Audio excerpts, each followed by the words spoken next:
grandson. I old Jarastafari, man. You're going the other way. No, man, 2 years to this, Jarastafari or war, I'm on choose Rastafari, man.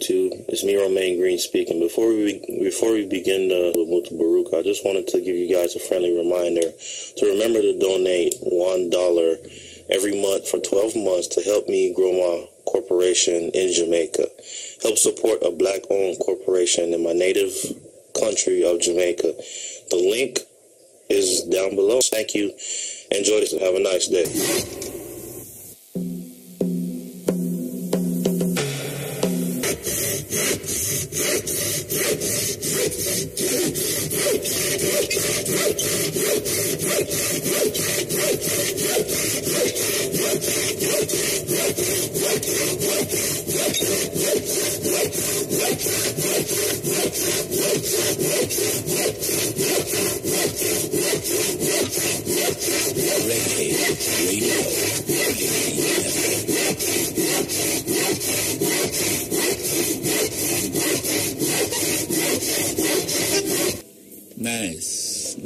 Nice.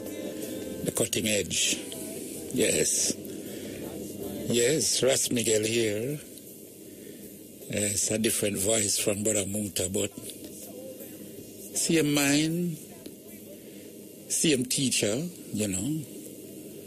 and we went to the same classroom, and we're taking the same lessons from His Imperial Majesty Emperor Haile Selassie. So, we will tread this journey and know, not hoping, know that at the end of this reasoning, if we have stimulated some thoughts, if we have stimulated our people to move to another level, to become bigger than we have ever been, greater in outlook, mighty in spirit. Man, as His Imperial Majesty says, search and peruse the pages of history for precedents. But alas, there's none to be found. It's unprecedented. This spirit, this unconquerable tradition that so many set out to conquer, but alas, there's no precedent. And as His Majesty said, now we must aim to become bigger than we have ever been, greater in outlook, mighty in spirit. That we do not owe our allegiance to nations, but instead to the greater international community. So, this is the cutting edge. Sitting in for us, Mutabaruka, and we're going to talk to Muta tonight, Yeah, man, we're going to track him and talk to him tonight. Presently, I understand that he's in Gambia, and from Gambia, I'm planning to go to Senegal, then I'm going to pass through Ghana, then I'm going to Ethiopia. So it's a little journey, and those are countries that a lot of us came from that part of Africa, where Gambia is today, where Senegal is, where Ghana is. Some of us came from Ethiopia, because there were some that traveled from Ethiopia through the central part of Africa, and some of our ancestors were taken from there too. So, by our brother going back there now, rekindling that spirit, realigning with the ancient tradition and with our ancestors, that certainly will bring greater joy, greater knowledge to us, and let us realize how powerful we are as Africans and how great we are as Africans. Many things to talk about tonight, and we're going to make sure we open the phone lines that persons can also call in, give their views. Very, very important.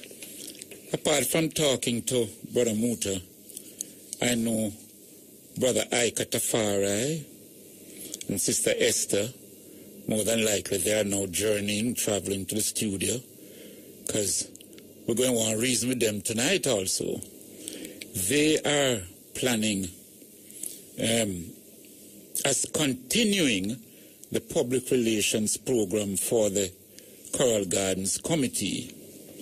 They will be having a panel discussion. It's entitled Outrage Against an Unjust Justice System. Rastafari, Coral Gardens Committee, and the University of the West Indies, the Western Campus, present continued public education and launch of petition. They'll be launching a petition. At some point, you're going to ask to sign that petition, demanding compensation to Rastafari victims and the Rastafari community for Coral Gardens atrocity, which took place in 1963. This panel discussion will take place on May the 22nd, that's tomorrow, at 5 p.m. And this will be at the UWI, the Western Campus. That's in Montego Bay, UWI Western Campus in Montego Bay. And the main speaker will be Lloyd B. Smith, Member of Parliament and Speaker of the House, or Deputy Speaker of the House, I should say. He'll be the main speaker. The panel discussion will include people like outstanding brothers. We have Brother Clinton Hutton, will be one of the main speakers there. Brother Roy Fairclough. It's good to see Nando getting back into his black self. Eddie Ray will also be there. And we have Michael Erskine, the president of the Cornwall Bar Association. He will also be there. And then we have Adrian Frater to round it off. The moderator will be Nathan Robb. So that will be an outstanding event for many of you over in Montego Bay and the adjoining parishes to take part in. And know this program and the other Pan-African programs highlight the Coral Gardens issue strongly within the last couple of years. And I know some people might wonder, are we overdoing it? Are we keep mentioning and highlighting it? And what is the objective? Are we nearer to the ultimate objective? And I would think so, brothers and sisters. We are certainly much nearer. We have to be patient and understanding in this struggle. And we have to realize that many things that we agitate for or we demonstrate for or we fight for ain't going to come overnight. We're up against persons, we are up against structures that resist and resist and resist. And even if we don't get compensation immediately, one thing is certain, they are very cautious that they don't want another Coral Gardens to take place again. So our efforts are not in vain. And we want to heal up Brother IAV and all the brothers and sisters over there. We had a lovely function of Coral Gardens in April. Lovely. Lovely in the sense of presentation and reasoning. The interim or the acting public defender was present, and he made it quite clear to the gathering that an interim report regarding the Coral Gardens, one which was substantially carried out by Brother Earl Witter, who has now taken leave of the office, and this work is continuing now by the interim public defender that we have there.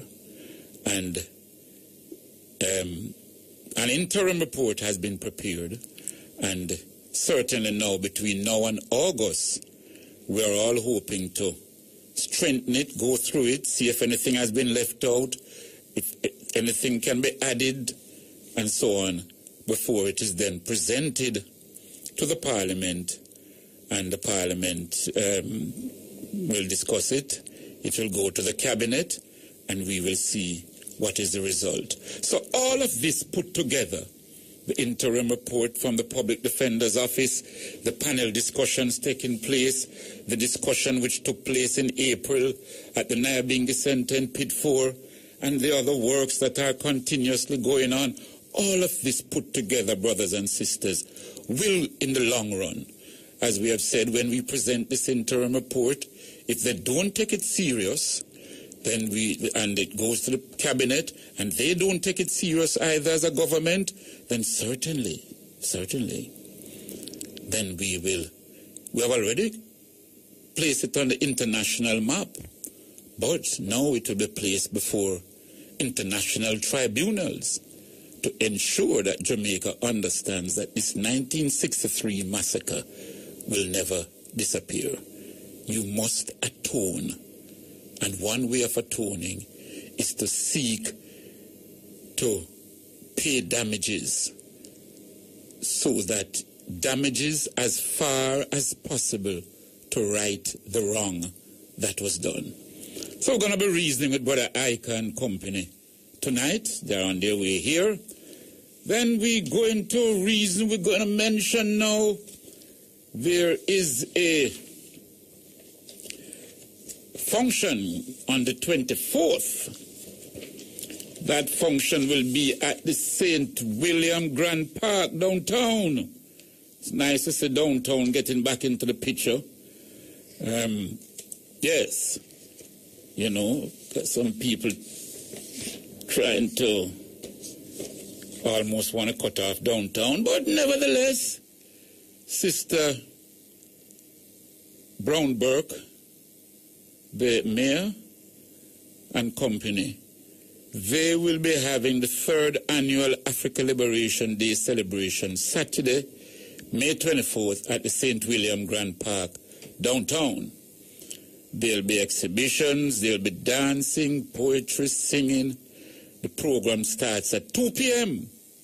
So you will have ample time to come out. Mystic Revelation of Rastafari will be there, and many other brothers and sisters. Now, as I mentioned, Africa Liberation Day celebration, which this is commemorating. You remember last year? Last year, May 24th, May 25th, commemorated the 50th anniversary of the formation of the OAU, Organization of African Unity, which later on became the AU. So last year now was a big thing in Ethiopia, big thing, many places to celebrate the 50th anniversary. And no wonder now this year it just whittled back to not much excitement. No, something like this you got to keep going, brothers and sisters. Africa Liberation Day means a lot to I and I. So, if on Saturday now you can go down to the St. William Grand Park and join in the celebrations there. We were hoping to speak to someone from the KSAC. We understand that the mayor is flying in tonight, and the deputy mayor, for some reason, his phone not waking up. So, but bear it in mind, on Saturday, we can all go there. Now, whole heap of things happen Africa-wise. Boko Haram, Boko Haram over there in Nigeria. And they have kidnapped over 200 schoolgirls. They are holding them as hostages. You know, Boko Haram is an offshoot of, well, Al-Qaeda. Just think of them in that category. They are fundamentalists. They feel that Islam should be preached a certain way. Now, however, some of the problems with Boko Haram and I'm not seeking to justify it in any way, starts more than 100 years ago, you know. Yeah, man. And some of you need to look up your history, study it. And so you're studying your history, you must have your map of Africa beside you, because the geography and the history go together. The British, over 100 years ago, there was northern Nigeria and southern Nigeria. The north was mainly made up of Muslims, and the south mainly of Christians. The British chose to push them together in a union of Nigeria without taking into any consideration the geographical aspect, the religious factors, the language factors, and many other factors. Them didn't care about that. All them care about is, the North and the South, we British say you must join together, and that's it. That's what happened, you know. And you push them together, and now, sometimes I get the impression that is what Boko Haram is fighting for, that they would want an independent northern part of Nigeria. But they carry their action, being the manner in which they are carrying it out, leave us to wonder if that is what they really want, if that is what they're pursuing, and so on. But I want you all now to look at the bigger picture. The Americans have offered to help to find these schoolgirls.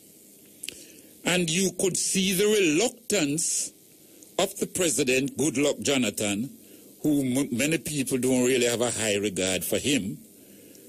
But at least he was reluctant to accept these offers.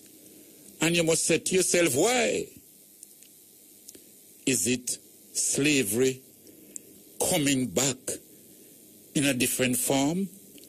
Because by accepting outside assistance from the US and Britain and so on, them don't just come give you assistance just so you know. What does Nigeria have? Huh? They have the oil. They have many other resources. You know, sir, it's since this Boko Haram business that we now hear and realize that the Nigerian economy has surpassed the South African economy in terms of build-up and so on. So, it makes me wonder now, all along we never hear the Nigeria economy was moving to that level, you know. So, brothers and sisters, I want us watch these things. Don't just follow what them tell up on CNN and BBC and all of that, you know. We got to be careful of colonialism all over again. Then we have the Ganja Conference. Yes, I just sum it up that way. That will start tomorrow, 10 o'clock, at the University of the West Indies, specifically over the law faculty, the lecture theatre over the law faculty. The law faculty is different from the Norman Manley Law School. And that's where it will start tomorrow, 10 o'clock, and run for 3 days. So you're going to have all sort of ganja talk. We're inviting persons, come out and make your presentation. Say your part, put forth your views, and let us all discuss it and see how best we can have a serious push towards the legalization of ganja. That's the ultimate goal, brothers and sisters. Just before we take the break, we must congratulate Siba, yes, for winning the Premier League. I know them changed to Montego Bay United, and I noticed them don't play in red, gold, and green no more. Them play in what, blue and, is it blue and black or something like that? Some colors that don't look like black people, but so it seems to be a deliberate strategy on the Montego Bay people to try to erase the Siba, not only the Siba name, which is an African name, but the Siba image. Give thanks that them win still, you know. But we would like to see some restoration, because it would be a way of thanking the brothers and sisters who started that club, who carried that club for years, and so on. But they played some good football Monday night. I was at the stadium. They played some good football, and they seemed hungry for goals. And it was nice to see the thing, you know, move to different parts of the island, that it will encourage other little youths now to play ball. We're going to take a little break. Soon come forward. Here it is. And Bingy present their labor. The deal we have to play Biko, you know. You all ever wonder how come them kill Biko, but them tolerate a Nelson Mandela? You ever wonder? Yeah, man. You think Biko, after 15 or 16 years in a prison, would accept a situation where he goes and live at a warder's house, where you have swimming pool and all the amenities, and leave your other brethren them in the cell? You think Biko would have accepted that? What did Biko tell the judge in court? Biko told the judge and said, look, you whites have ruled my country for 100 years. I must now rule my country for 100 years. I, the black man. And if after my 100 years, out of that, we can amalgamate and come together, then we will see. But I must get my 100 years rule. The judge said to him, what do you mean? Supposing you have some, like the judge that want to imply, suppose he's a fool black man. Because say, yeah man, even if he's a fool black man, make him run him country. Yeah man.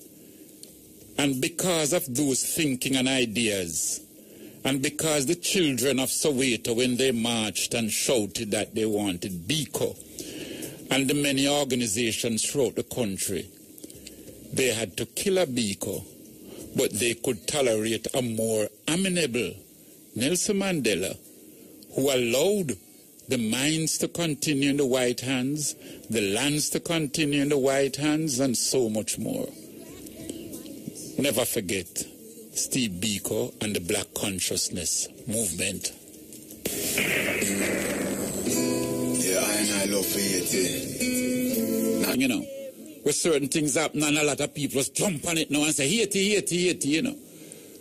We have to continuously remember Haiti, and we have to continuously work, because Haiti liberation is I liberation. I liberation is Haiti liberation. No make them telling a foolishness about it's true the people that work voodoo and black magic, why them a suffer, and why so much hurricane a lick them, and a foolishness that in a brethren. Can be sure Haiti no murder nobody.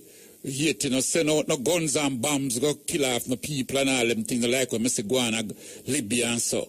So, brothers and sisters, just like the brothers them saying in the song, give it back with francs. The francs, the millions of dollars and French francs that the Haitian people had to pay as reparations. Haiti had to pay reparations to France for liberating themselves. No. If that is not travesty of justice, so black people, we don't have no time for laga discuss things we draw we don't, you know. Those are the things that we are fighting for. So the Haitian people, them don't even reach to start to claim their reparations, which is due to them, you know. They are starting from below zero. They are saying to France, give me back those millions of French francs that we had to pay you under duress. Give me back that alone, and my country will start economically and otherwise to improve. Then after I get that now, I go and claim my reparations now for the atrocities that was done when 3 European powers attacked Haiti the same time. Spain, that was done when 3 European powers attacked Haiti the same time. Spain, France, and England. So brothers and sisters, I don't want this to be a fashionable thing where whether it's an earthquake or certain things, we just jump on it and we think. Constantly, at the United Nations, at the International Court of Justice, at every regional level, we must mention, because that is what will give the people of Haiti the head start that they need to resurrect and grow their country. I mention Toussaint Louverture and Bookman and all those great people. I don't know if many of you know his Bookman started the revolution. Well, really, him is the catalyst. Because a revolution don't just start, so a revolution build up until it reach a crescendo. So that is where Bookman was able to be that catalyst now that brought it to that crescendo. And Toussaint Louverture dampened it to somewhat.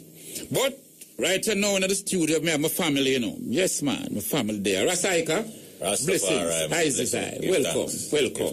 And we have Bingy Brown. More joy and blessing, my brother. Give thanks. Nice.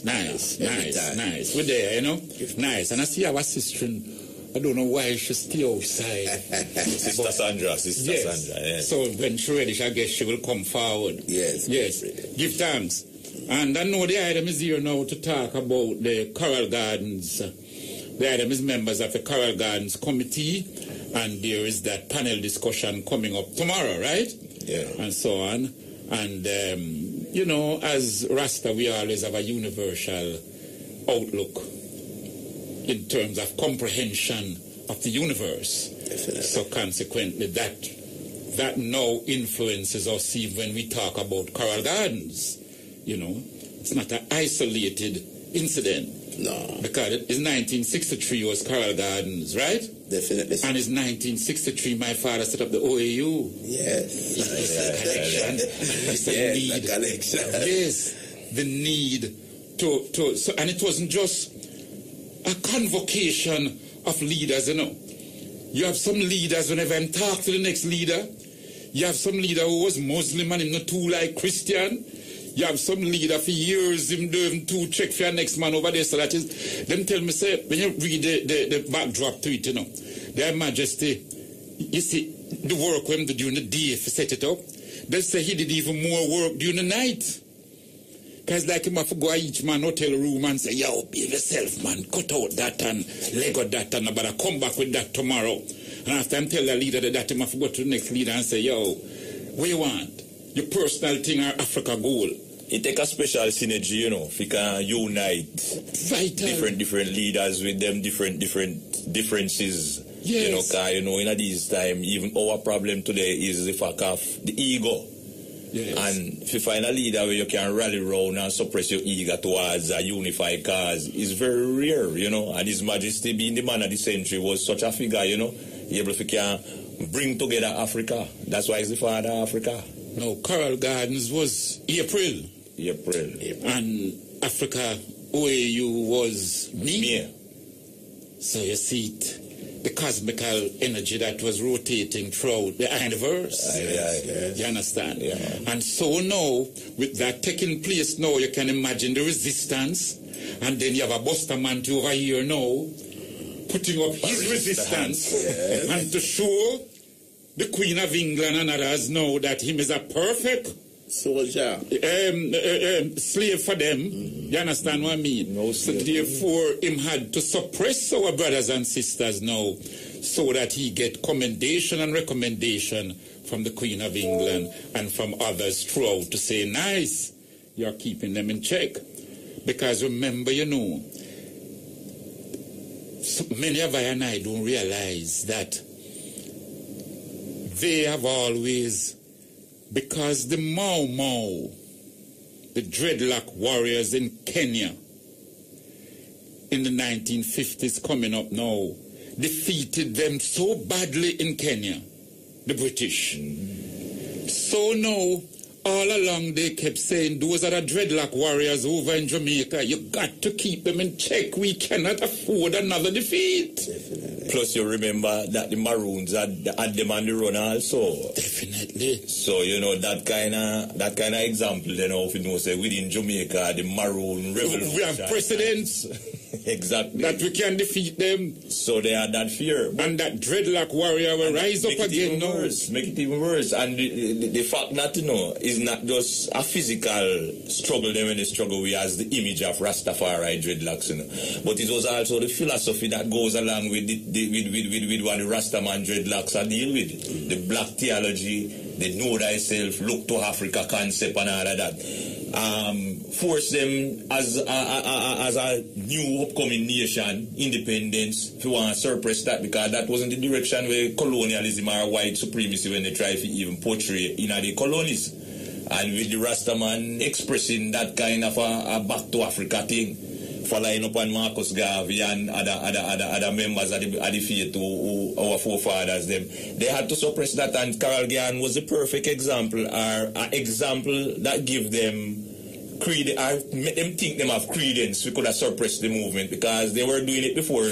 Definitely. Carol Gardens, one could say, was the climax. Carol Gardens was the climax. Because the Edward suppress him, send him up prison, Bellevue, everything. Yeah. Leonard Orwell, yes. Prison him, this, that, everything. Yes. And all of those great brothers will rise up. Yeah. Yes. So you have individual cases and you have collective cases. Definitely. The issue is a collective situation where a whole community got moved same way. Yes. The Bakawal was an ex-community got moved same way, same way still, And coming along the way, you have individual persons who went through persecution, maybe no button stick and lick, but discrimination. So it affected the whole community, Rastafari community, see it, that impact upon it, Yes. So Carol Gann situation for us is a thing where we have to keep alive. Absolutely. And brethren and sisters over the years has been doing that, and we give thanks that I can able now to play a part to give it more structure and more ethos and more credibility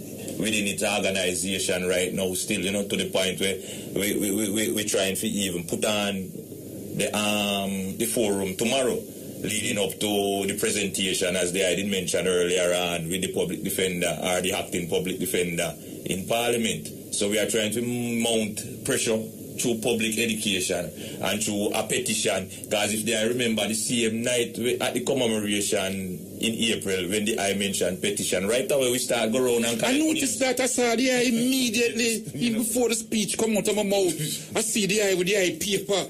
And that is what we need. Yes, the action to continue. Right yes. So we and I'm pressuring the item too, that out of that reasoning there, the item must make a video, Yeah.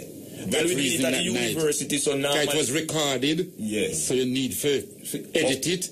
Yeah. And for those who wasn't there now, they can purchase a copy.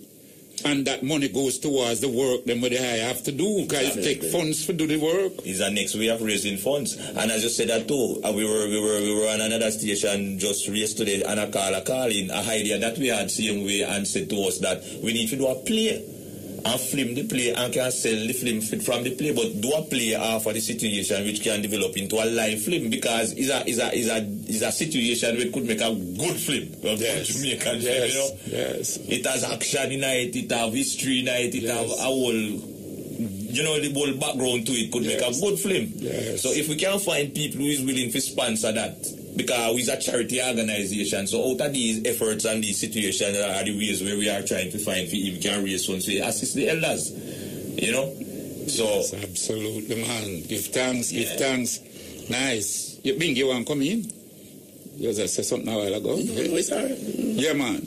So, for those who listening, we have Ras Miquel here sitting in for Brother Mutabaruka, but we expect him to call in pretty soon, because in Gambia we're going to talk about it. I hear said them Muta get our citizenship in Zambia, Yeah, and they must get all a passport and all them. Good man. Boy, I tell you, I love when them come Jamaica and just dash with the Jamaica passport. African awareness create that, man. I love when they come and show some more passports.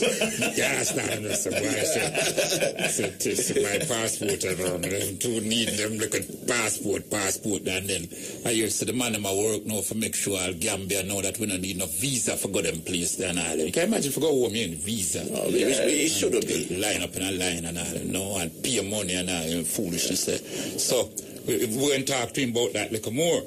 So like I said, now, we give the Coral Gardens the international perspective that our people rise up, we're constantly suppressed, but the more them press us down, is the more we seem to be rising more. Truly. And so on. From the 1930s, come right up, 1940s, the different incidents that took place. And like we said, now it reached a climax with Coral Gardens.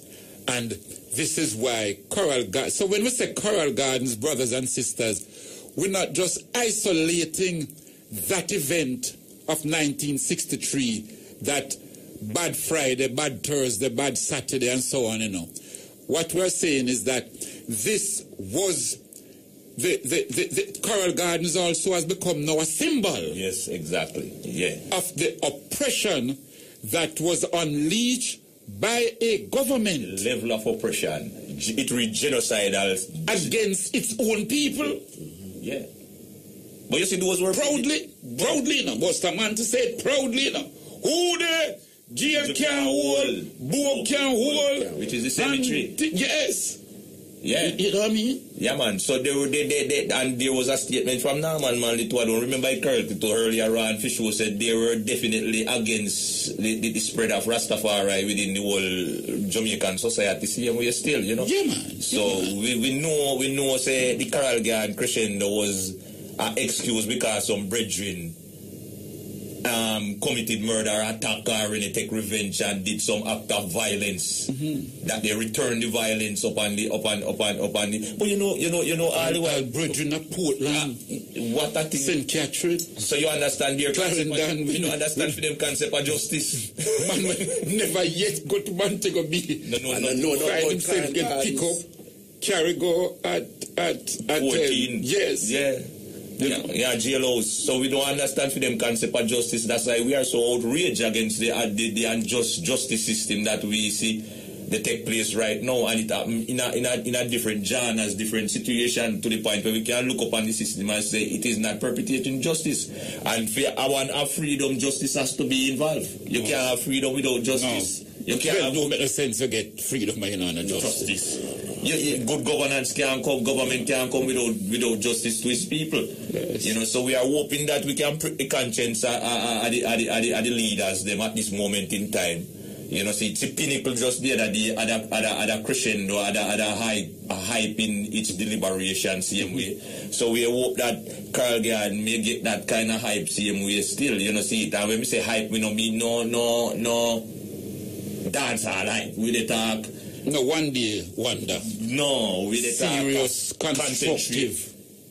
concentrated effort towards attaining compensation in whatever way, and we don't hear a figure from maybe even the high as a legal minor, someone where even they deal with the process, a figure of how much of a compensation we get, even though we think about compensation more than just monetary compensation still. But I'm thinking that if you're asking for compensation, there must be some figure. Of course. At some point, we will have to sit down and work it out. Because there are formulas to work out damages, Yeah. It just come in like if a car lick down a man and so on. The doctor gives you a medical report and the doctor says, look, the man is 10% disabled. We have guidelines within law books and damages and cases to say when a man is 10% disabled and he is 45 years old and he has 5 children dependent, consequently he's entitled to such and such. Of course, if you look a man where a push a man cart is a different compensation from if you look at a doctor. Because you're going to have to compensate the doctor for the time that he's unable to work. And if he's not able to ever resume his work, you have what is called loss of future earnings. So there are formulas that we can use to work out the Coral Gardens aspect too. Okay, to say, well then, first of all, we look at the amount of ones that was involved, that was brutalized and so on. Yes. And I've always said, because when you kill a brethren, what about his children who if that brethren now was around, he would have worked, send his children to school, send them to university, they now would be able to come and have their children and would be at a better standard to take care of those children who would be the brethren grandchildren. Yes. So it isn't just kill a brethren, you know. You kill more than just him. Many seeds. Yes. So you have to work out the compensation along those lines too. Because many of our children end up wandering, or, you understand what I mean? Yes. Well, one of the main things the government could do, is offer land, As part of the compensation package. That would be the community. Then what you should realize is that the situation with Rudolph Franklin, it was on a situation on account of land, Yes, it started as a result of land. Yes. Because in the documentary there was a policeman who was saying that when we go dig up the man things, the amount of good melon and pumpkin that we see, and we have to use bulldozers and destroy them. It was disgraceful. It must be in anybody. Yes. You work so hard and a man bring bulldozer come go through your field. Let's imagine even though he was doing the work, he regret it. Yes. But him say after doing work. Does. Yes, because him get harder from the higher superior. No, but get land, right? Land has to be developed. Land has to be developed. So if we could get enough land to develop a village for the Rasta community, we can get hospital, we can get health center, schools, and etc. We can start from there. But we would need some amount of machinery. Definitely so. The days of pickaxe and fork.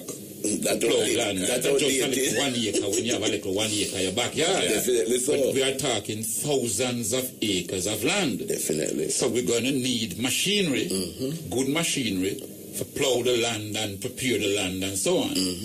Then nowadays, you have all sort of irrigation type water system. You know what I mean? That can make your land produce 10 times the yield. And greenhouse technology. You have greenhouse technology. You have a whole heap of things. So we don't want those government ministers who are listening for tomorrow morning when we got reason now say, well, we can just give them couple thousand acres of land and kill everything. No. We need equipment too. Yes. So in other words, this aspect of the reparation would be like a community or the communal reparation, because the whole community, away from the individual victims, were displaced and got affected from the Caribbean situation. So while you may look on the individual victims and their families who got brutalized and hurt and say give them physical money compensation, towards the community, we could get like what we just said about. Yes. Definitely. Yes. So we want them to understand that it's a serious thing, and we're going to calculate it and we're going to work it out and ensure that amount of justice come to I and I. So satisful. Yes, that we are put in a position that the community benefits. And yes, benefit in a real way. Really, yes. So those of our brothers and sisters whose roof leak when rain fall and literally don't have a proper dwelling, he and she will have to be placed in a proper situation. Definitely. Because you help set back the situation. And also, why I keep saying Coral Garden is a climax, is that from way back from the 1920s and 30s, the different oligarchies in Jamaica schooled the people to be hostile against Rastafari. Yes. Yeah. Just imagine an article in the newspaper which says, in the Gleaner article came out to the Gleaner, which says, we must congratulate those of higher intelligence who trim and shave these deluded creatures. Yeah. Brethren. Sound like white supremacy, slavery. Man. I tell you. That a Willie Lynch behavior, Yes, Exactly. And you are congratulating people who break the law. Yes. Send them on an unjust mission. Yes. And can you imagine the policeman who said that they had put that Rastafari figures as on the shooting range? Yes. As target practice. So you psychologize the people's minds to eat Rasta. Yes. And those in uniform hated us even more now. Yes. So even when a little Rasta child turn up at school, the teacher so much see him as a little outcast that dismiss him right. She don't bother mark film paper when him hand it up and all that. You understand the state, brothers and sisters? So that is what Coral Gardens represent. And I sitting here now represent the sweet victory, you see. Yes. Over good over evil. You understand? If you know, say right about now to where we stand and what happened in them past time, the we today. Yes. Can they attest to certain things and know say we are the victory of good over evil? Absolutely. So we're going to take a little break now. So brothers and sisters, the voices you're hearing, Bingy Brown, and we are fortunate and honored to have brother Ike Tafari here. These are brothers who are part of the Coral Gardens Committee. They are based over in Montego Bay, but like we said, Coral Gardens is international. So wherever you are, we can get in touch with them and show our support, show our strength to ensure that just compensation take place and that the government show that it is penitent, that the government atone for its crime and its sins, and that they make sure they give a pledge that this will never happen again. Take a break now, soon come forward. Greet you. And when we're listening, and sometimes them wires and thing crisscross. So if the eye can call us, that will be enough love. We have been trying to call you, but we're not getting through. So if the eye can call us, please do. Also to let our brothers and sisters listening know, we also later on will be trying to speak to Sister Desta. Sister Desta, and many of you who have been following would know that there is a serious exhibition that will be taking place in Ethiopia later on this month. And this exhibition features the works of Emperor Haile Selassie. Now, many people might wonder and say, well, we're making a big thing around that. Well, brothers and sisters, this is a big thing that those sisters and brothers in Ethiopia now able to achieve that. And let me tell you why I say so. You see, in about 1978, when I went to Ethiopia, Brother Aika, and when I landed up, and I go meet some brethren and sisters, the first thing I'm telling me, Miquel, you might have to take off about there, you know. You see, both my yard is imperial, man. You might have to take it off, you know, man dead for less than that on you, you know. So I say, eat.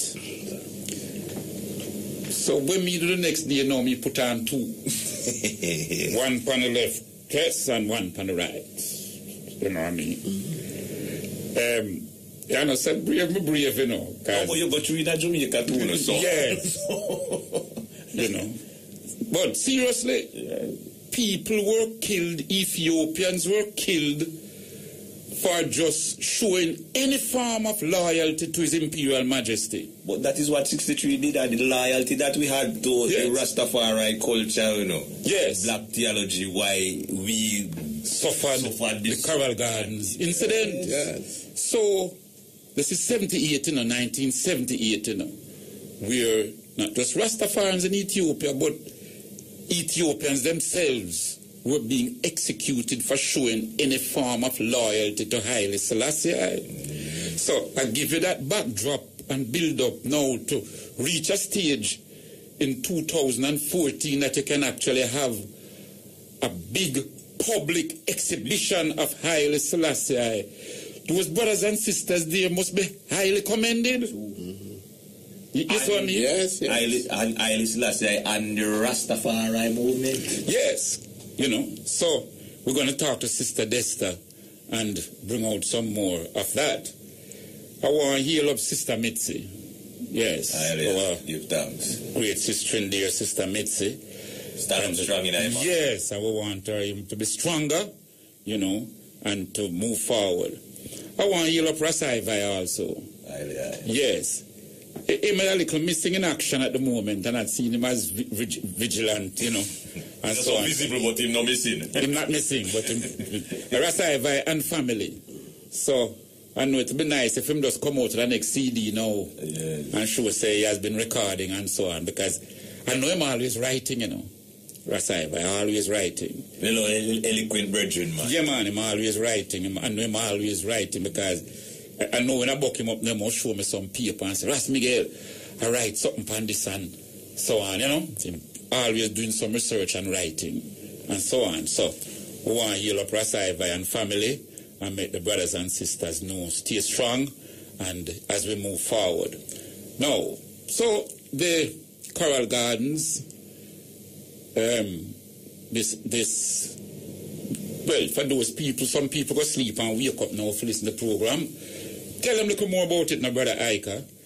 What you mentioned the plans of having this, let us call it this panel discussion tomorrow at the Western Campus of the University of the West Indies. Yes. And highlight some of the speakers that will be there now for us. Well, we have speakers such as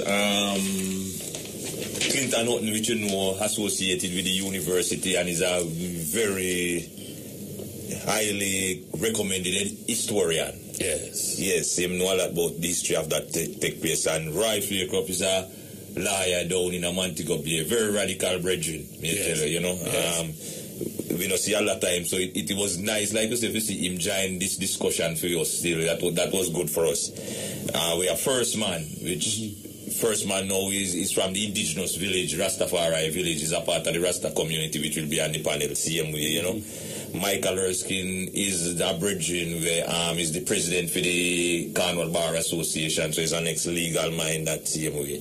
And Adrian Freighter now is a reporter within the Gleaner.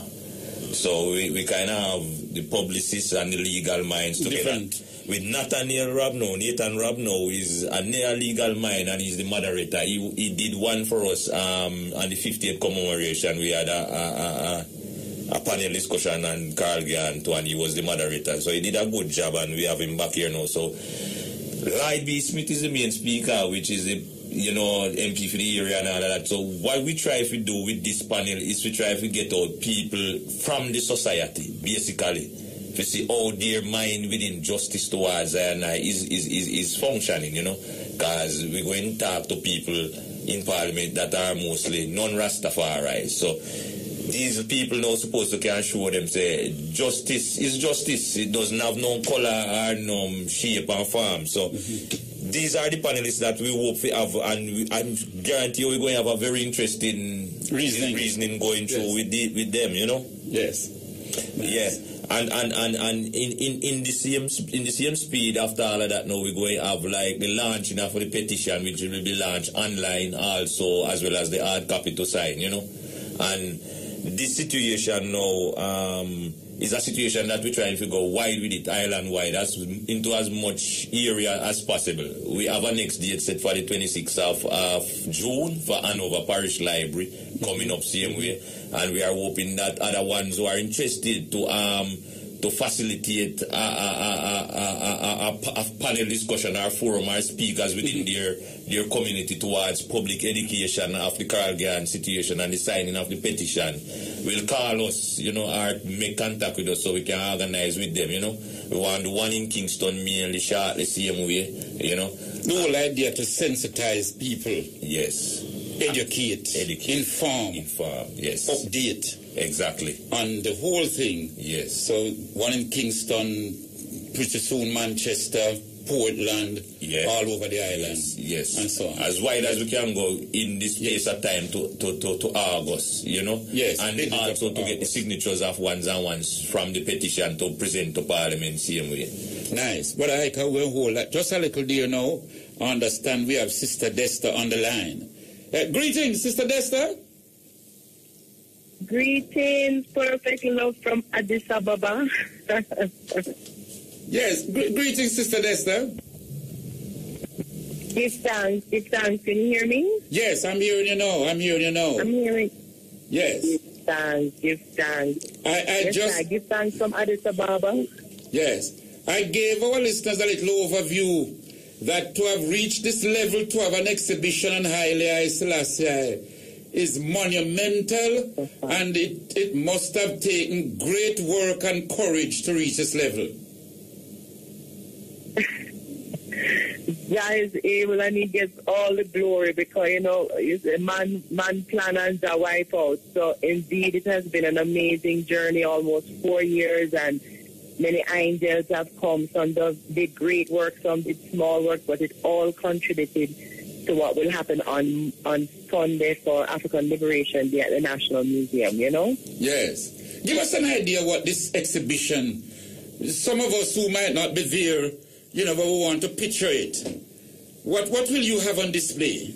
Well, it's really phenomenal. And yesterday we were at the museum for 12 hours. We left there almost midnight last night, and Queen Mother Moses came in and has been giving a great strength along with the UK committee. But essentially, when one enters this museum, which is the National Museum of Ethiopia, and also the place where Lucy in Dinknesh, the mother of humanity, is located, in this home, the former home of Prince Makonnen, who was His Majesty's grandson, it has been converted into a temporary museum. So we've been able to find beautiful artwork that has never been shown publicly, because it was in the Majesty's private collection and taken from the palace by the Derg and sent to the museum shortly after the coup 40 years ago. Well, in this collection, there are amazing paintings done by brilliant Ethiopian artists from as early as 1933 to 1961. And we found a Mortimer Planner piece in the collection named Christ in Black and White. So that's to me, seeing everything. Yes.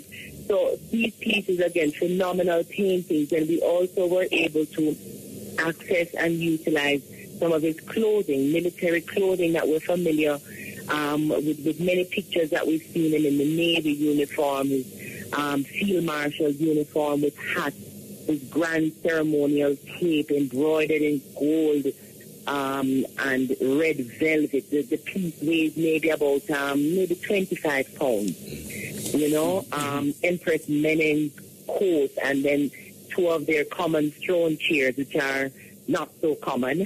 And then we've got the other section, because it's a very huge facility. And so we have another section committed to the cultural expressions of the Rastafari movement. So there we've been able to access some rare original Daniel Hartman prints from Michael McCullough's collection. We've got also several leading Ethiopian artists, contemporary artists, who have been commissioned to do several pieces.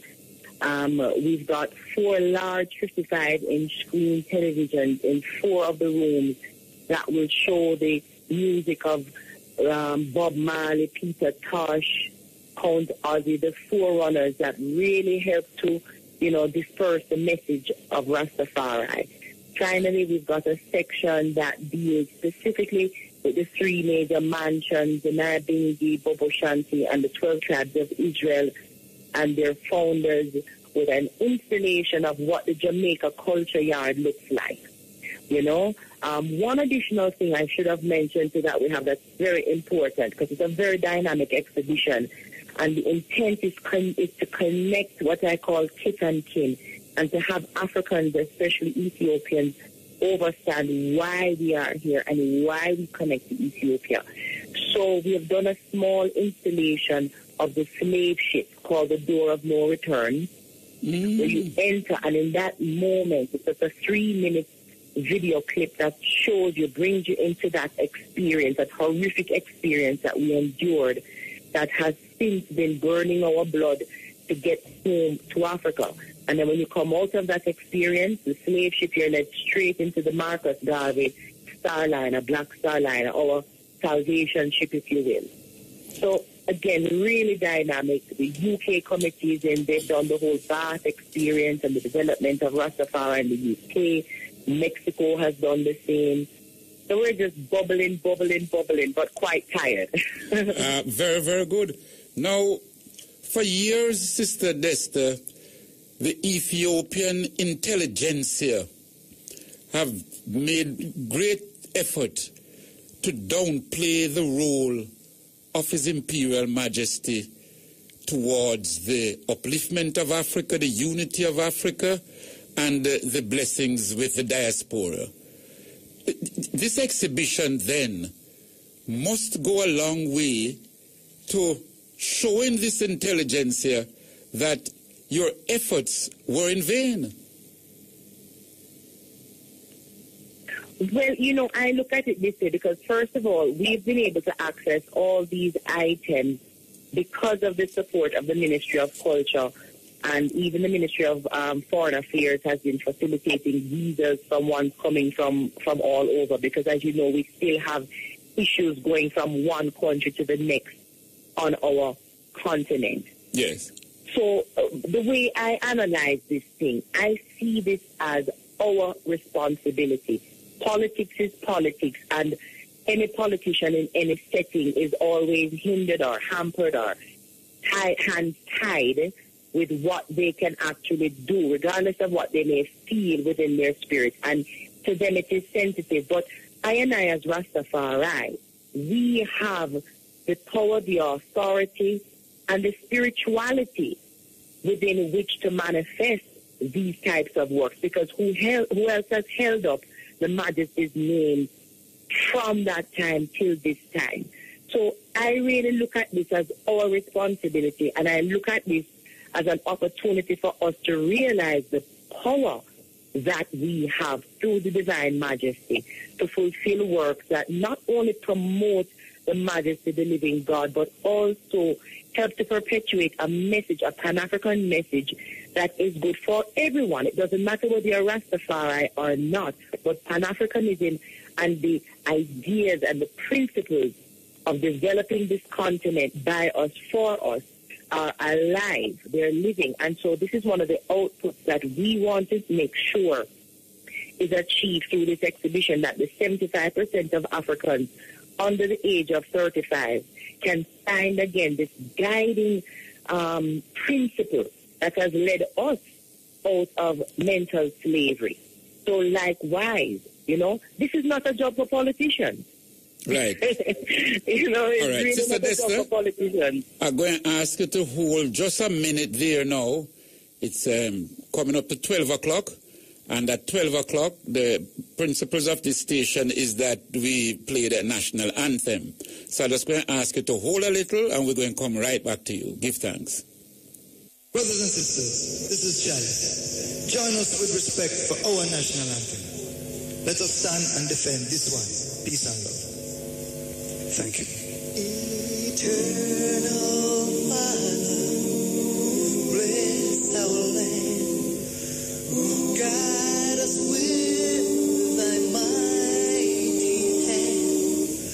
Keep us free from evil powers. Do our life through countless hours. To our leaders, great defenders, bring true wisdom from above.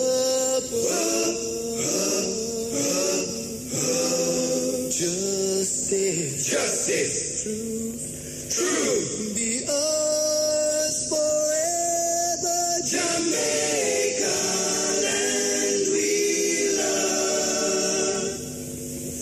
Jamaica, Jamaica, Jamaica, land we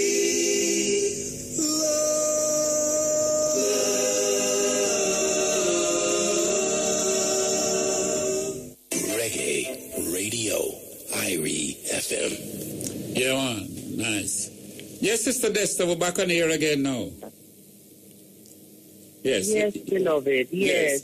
Give thanks. So Now, yes, this work is really powerful, and there's so many dynamic aspects to it. And what we did with the biographical part of the Majesty, we pulled it directly from his own biography, his own words. So nothing is left to interpretation on our side before we place it in there. It is all, again, his words. Likewise, the Marcus Garvey section, It's from his own word, what they feel, what they express, what their aspirations are for Africa.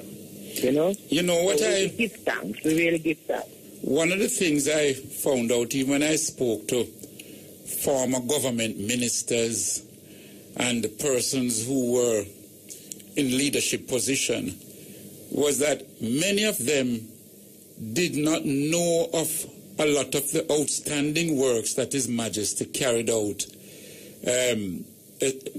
especially outside of Ethiopia. For example, his agitation and work whilst he was in England, court cases against Cable and Wireless to recover funds to send to Ethiopia for the Liberation Army, things of that nature. Many of the things that he went through, many of the Ethiopians did not know of this. And I would imagine that the exhibition... Pardon?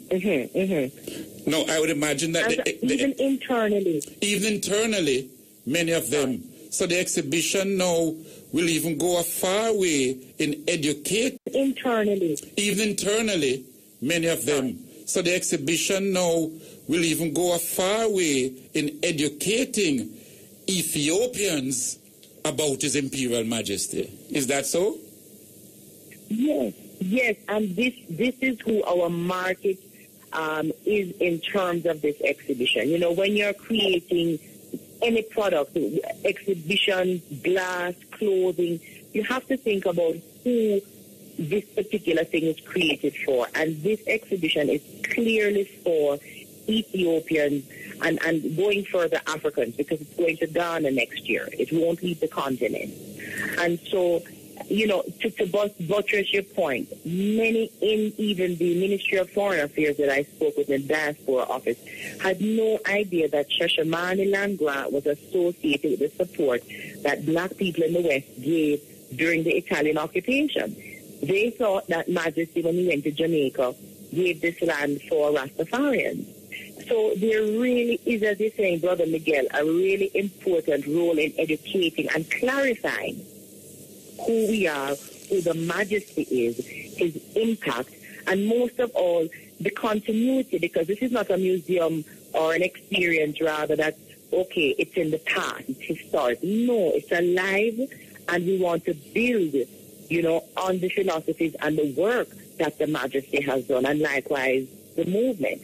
And this is why even the Shashamane component, which will happen from May the 29th to June the 1st, is quite specific to the Shashamane experience. And I didn't even know. Through our research, we found out that it was actually Emperor Menelik II that started land grant to the African diaspora, and the Majesty fulfilled it when he came back from Ethiopia. From England in exile. Beautiful. I also want to take this opportunity to congratulate that foresight in thinking of bringing that aspect to the exhibition of slavery. Because to us here in Jamaica, we might take that for granted, that any African, Pan-African exhibition must embody slavery. But as you would know, Sister Desta, the Ethiopians do not know slavery. They never experienced it. And therefore, bringing that in the exhibition, I would really like to congratulate you all for that foresight and thinking. Thanks again and again. We have to connect the dots. Sometimes it's easy for us to sort of criticize why someone doesn't understand or embrace us. But I have found in living here now for almost 9 years, it's about really, we have a duty. And this is something we as Rasta always did. I remember Bongo time, you know, now being the high priest back in the days, Ras Bonaji, they went around and shared the word, you know. And now we have even greater access or platforms to share the word through the internet, social media, all these different things. So this is a critical link in having Ethiopians in particular, as you say, who have not experienced. And I would defer, I would say, the transatlantic slave trade experience, because they did experience slavery, but it was not of the heinous level that we went through you know, and so they have no connection, no understanding. So this visceral experience that they will have when they drop down and go into this small area and see and hear those zips and the chains and the moaning and this thing, we're hoping that that 3-minute experience will help to sensitize them and understand why this, what I call our genetic memory and our spiritual compass, has never failed in bringing us home in the spirit of repatriation. Absolutely. And then now the plans to have this as a traveling exhibition, wow, to take it across to other African countries is really great thinking. And you know, what we love about this is that the panels that we are creating are in English and Amharic. So in every African country, we will also be doing Amharic workshops. You know, and as you know, Amharic is the only African language that has its own Fidel or alphabetical base, because even Kiswahili, as widely as it is spoken, it is still using the, you know, the English or the Latin, if you will, the letters A through B, the alphabet. So we are just, I'm telling you, excited, exhausted, yes, but very, very thrilled about the opportunities. And I am praying that we as a community, Rastafari, yes, but more importantly, we as Africans can really overstand and get the message from this, which is a message of solidarity and a message akin to the Sankofa, that even if you're not repatriating physically, look back, think about Africa. This is our root. You cannot deny where you are, because then what sort of fruit will you be, you know? So for us, this is really significant. It is also very important to kind of go back to what you said about some of the discussions. And I know that you've been very, very involved over the years in trying to make sure that we are reintegrated on the continent. But we feel that this is going to, you know, ratchet up those efforts and discussions. And already we're beginning to have that sort of response from ones in government. All right. Tell me now, just to let our listeners know, this exhibition runs from when to when? It runs from May the 25th, which is on Sunday, through June the 25th.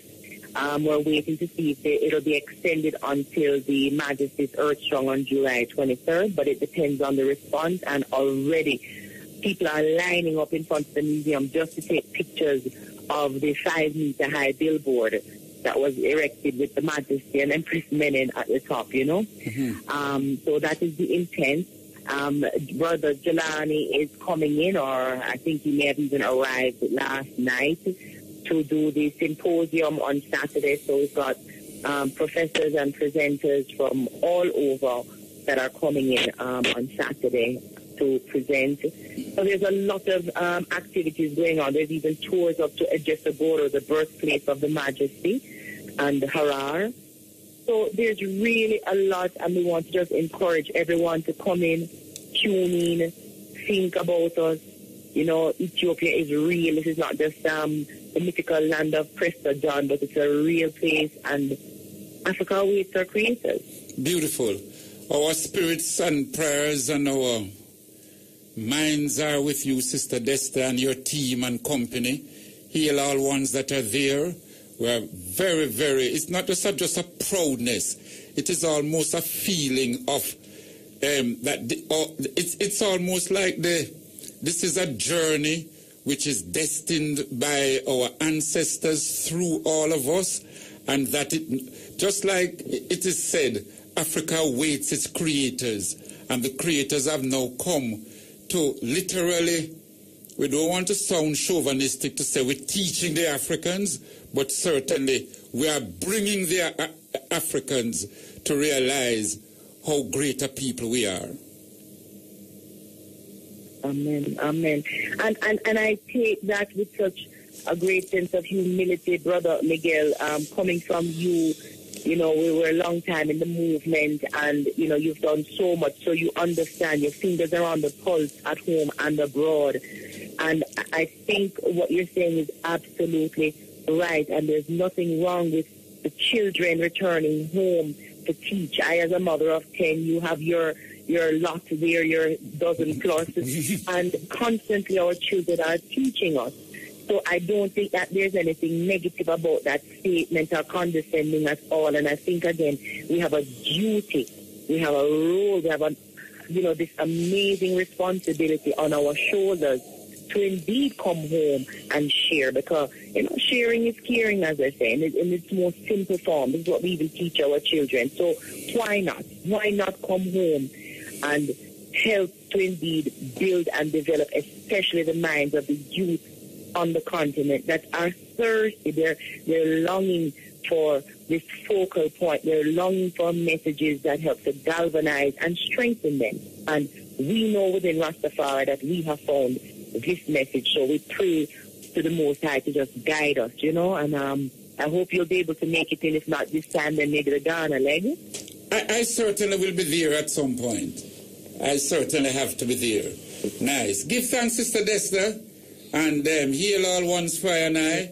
Keep up the great works, and we know that generations upon generations to come will be thankful for these efforts. Mr. Donaldo, thank you so much, and thanks to Jamaica, our incubator, that really played an important and mightiful role in preserving our souls so that we could make it home. Give thanks. Blessings, my sister, Irie. Nice. I love every time. Black. Nice. Now, brothers and sisters, we really give thanks for that reasoning. Yeah, Brother Ika and Bingi. Powerful, Yes, we really, really give thanks. Nice. All right, from Sister Desta in Ethiopia, we move to Brother Muta online in Gambia. We now have Muta online. Yes. Greetings. Hello, Muta. Yeah, blessed man. Isis. Nice. Me you say get passport, brethren? The program is so international from Ethiopia to Gambia. Nice, man. Yeah, man. Give thanks, brother. Give thanks. Yeah, man. So the runnings in Gambia. Some works are different from what we came to do. We decided that we have to get political down here. So yes, we're actually making some headways into a long-standing problem that we had, and it is a visa issue. Yes. At the launch of the Roots Festival, there was a Roots Festival here. A lot of people from all over the world came to celebrate. And what happened now is that they asked me and Garvey, Marcus Garvey, son, which is Julius Garvey, to speak. Mm-hmm. I spoke, and I have to start now speak something very of interest to me. So I spoke about the idea that Yaya, which is the president, he actually moved the Gambia out of the Commonwealth. Yes. Yes. He was saying that it don't make it is not relevant. And his country is not getting any benefit. Yeah, he actually has a bookmark, 1,000,001 Reasons Why I had to move the Gambia out of the Commonwealth. Yes. So I spoke and I said, well, no, Yaya move his country out of the Commonwealth. We Jamaicans still in the Commonwealth. But the problem with it is that Jamaicans, even though we are members of the Commonwealth, we have to have a visa to go to Britain, which is really a big problem, because if you are a member of the Commonwealth and have to have a visa because you are seen as a British subject. But Jamaica, hold on, Muta, Jamaica is even worse, because our final court of appeal is the Privy Council in England. So if a man have a right and want to go to the Privy Council, he has to get a visa to go exercise his right of appeal. It's absolutely ridiculous. The British Commonwealth. Yes. That is a total contradiction in itself. Yes. Now, I then now look at the Gambia situation, and I'm saying, no, here's the next contradiction. That here's Gambia, this is Africa, this is where we came from, and we have to have a visa to come home, but we didn't get a visa to go over there. Mm-hmm. So it's kind of contradictory that Gambia is not a part of the Commonwealth, but Gambia is maintaining a British colonial system that says that her children has to get a visa to come home. And I'm saying to them that when you land in Africa, they say welcome home. And this is like a symbolism that it's just words, because how you can be welcoming me home and then tell me that before I reach home, I have to carry my passport to Britain or America to get it stamped with a visa to come home. Anyway, what happened is that it took on steam because all the newspapers from here to Senegal took it up, the headlines in the paper, television, everybody took it up. And then later on, I asked for a request a meeting with the president. Well, yesterday we got a meeting with the president, the vice president, which is a female, and the minister of tourism and culture, which is also a female.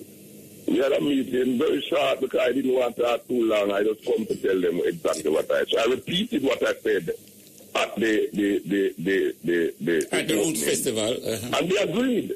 They agree with me. And the Minister of Culture said, yes, because we have openings for people from Europe that come to Gambia without visa. And I'm saying to her, yeah, but that is Europe. We're talking about something that is closer to Gambia now. We're talking about the descendants of slaves who desire to come back. And there's a lot of Jamaicans living here from England. I don't know, I didn't know that some of Jamaicans were living here, and not Rastan either. It's Jamaicans who leave England and desire to come to Africa, and they come into Gambia and build up themselves. Anyway, they agreed with me and say they're going to change the law. They're going to change it. They're going to say, yeah, they're going to go, all the things is good. So I'm saying, yeah, it is good that Jamaicans and the people in the Caribbean should not need or require a visa to come to Gambia. And they said, yes. They gave me their word that they will do something about it. The Minister of Culture, he says, yes, she recognized the importance of this, the psychological significance of it. And the Vice President said, yes, they will do that. So I have a commitment from them that they will eventually do it. I asked them if it's going to take 50 years or 20 years. The lady said, no, it's not going to take so long, maybe 50 days. All right. No, I stay with politicians. I don't matter which politician tell me these things. She said 50 days, I say, all right, it's 50 days, well, we will see. So that is where I left it. Now, the argument about the passport is that they are very nice. They're always welcoming home. And I think they suggested that everyone who came from Jamaica should actually get a passport to be a citizen of Gambia. And I think some of Sizzler's musicians and some of the guests who came from Jamaica actually made an effort to get the visa, to get the passport. Well, when I went to the culture now, she said she's going to give me a passport to make me a citizen of Gambia so that I can travel through Africa without a visa. Because if I have a Gambian passport, I will be able to travel all over Africa without a visa. And I welcome that. It took we signed up the forms, which other musicians did sign up them forms, and they took my picture, and I went to take the picture. So I am waiting on them now to tell me exactly when I will get the passport. And I was leaving on Saturday, and she said to me that I can't leave because the president on Sunday, which is African Liberation Day, is his birthday. And his birthday means that I have to stay. I have to stay for the birthday. I didn't tell everybody, say I come back.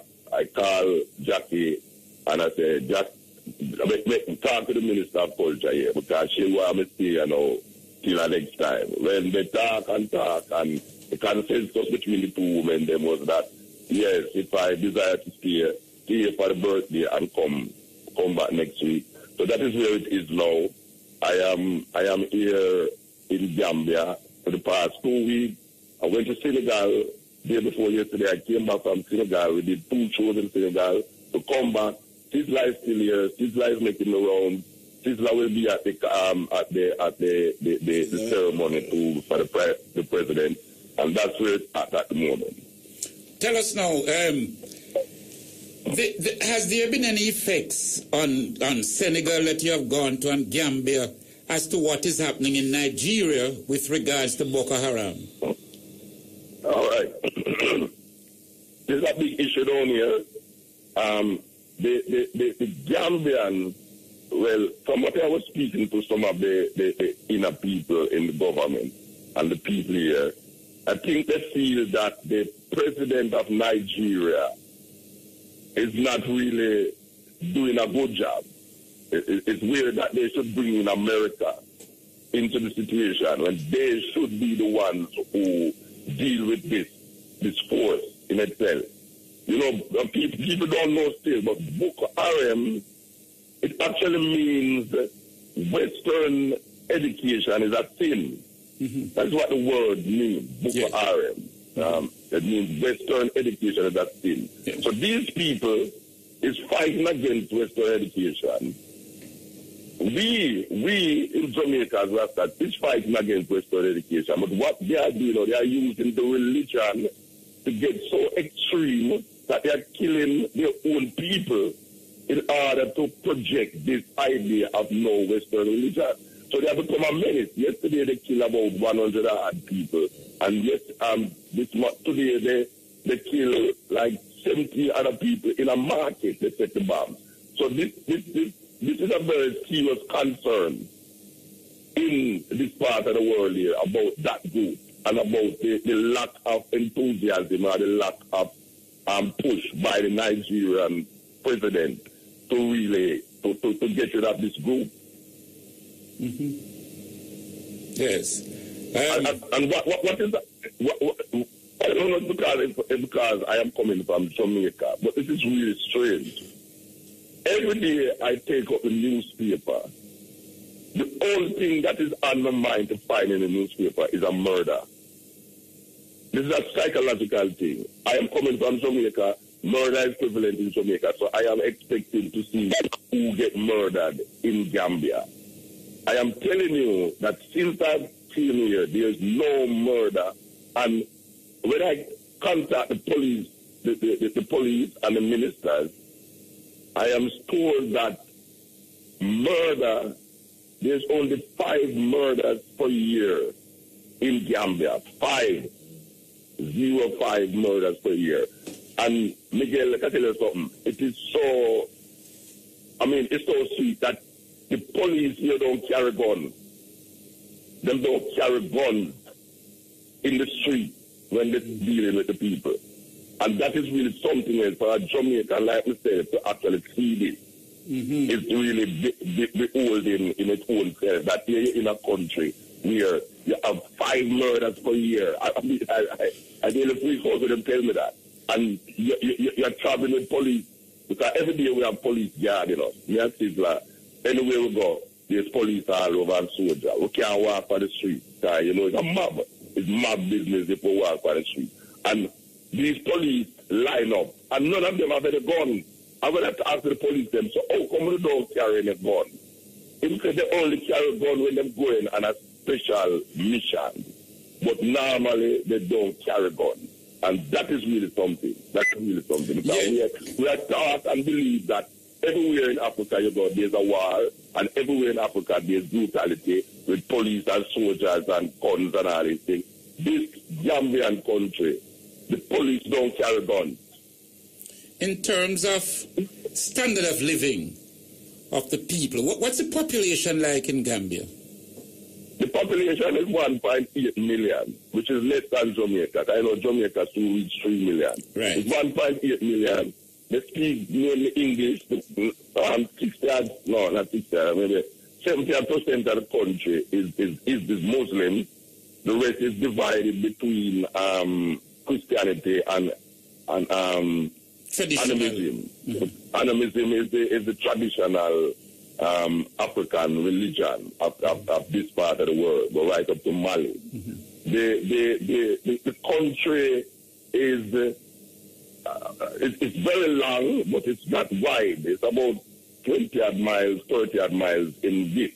You know, Jamaica is 52 miles wide. This country is 20-odd miles in width, but it's very long. You know, it's long. It's very long. It's twice the length of Jamaica. The money here is they use something named dollars, and what is it? It's $100 is $2.5 US. But the food is very cheap. So when you look on the country, you can see that there's a kind of development taking place. The youth seem like Jamaican youth would be standing at the corner, you know, wait for something, check people for this, or buy this. You know, most of them have things that sell on the road and things that try to get you to buy. And you have people said we, you know, are begging on the roadside, you know, when them see a car come up on this thing. The country has benefited from Gaddafi's input. The president here has been ruling from in the 1997, and he has gotten a push from Gaddafi. Gaddafi money helped to push it into a kind of quick development. So anywhere you go, you see buildings and things going up. But when I ask the youth them, sorry, when I ask the youth them what they think of the president, they say the only thing that they find with him is that he does not allow dissent. In other words, there's not a very strong freedom of speech here. It's not like Jamaica where we can come on the radio and talk anything. In Gambia, you can't talk anything against the government. You know, you're liable to go to jail. You know, that is what they said. But they say that he's okay, he's doing a nice job, he's trying to develop the country. Before he came, the president before, they had one university which was built by a British. Now they have 100 schools, they're building universities, you know, and open up the country to development and things. And that is really what's happening here. That is something. I am still looking in the newspapers, talking to people that is not government members and things to see their reaction.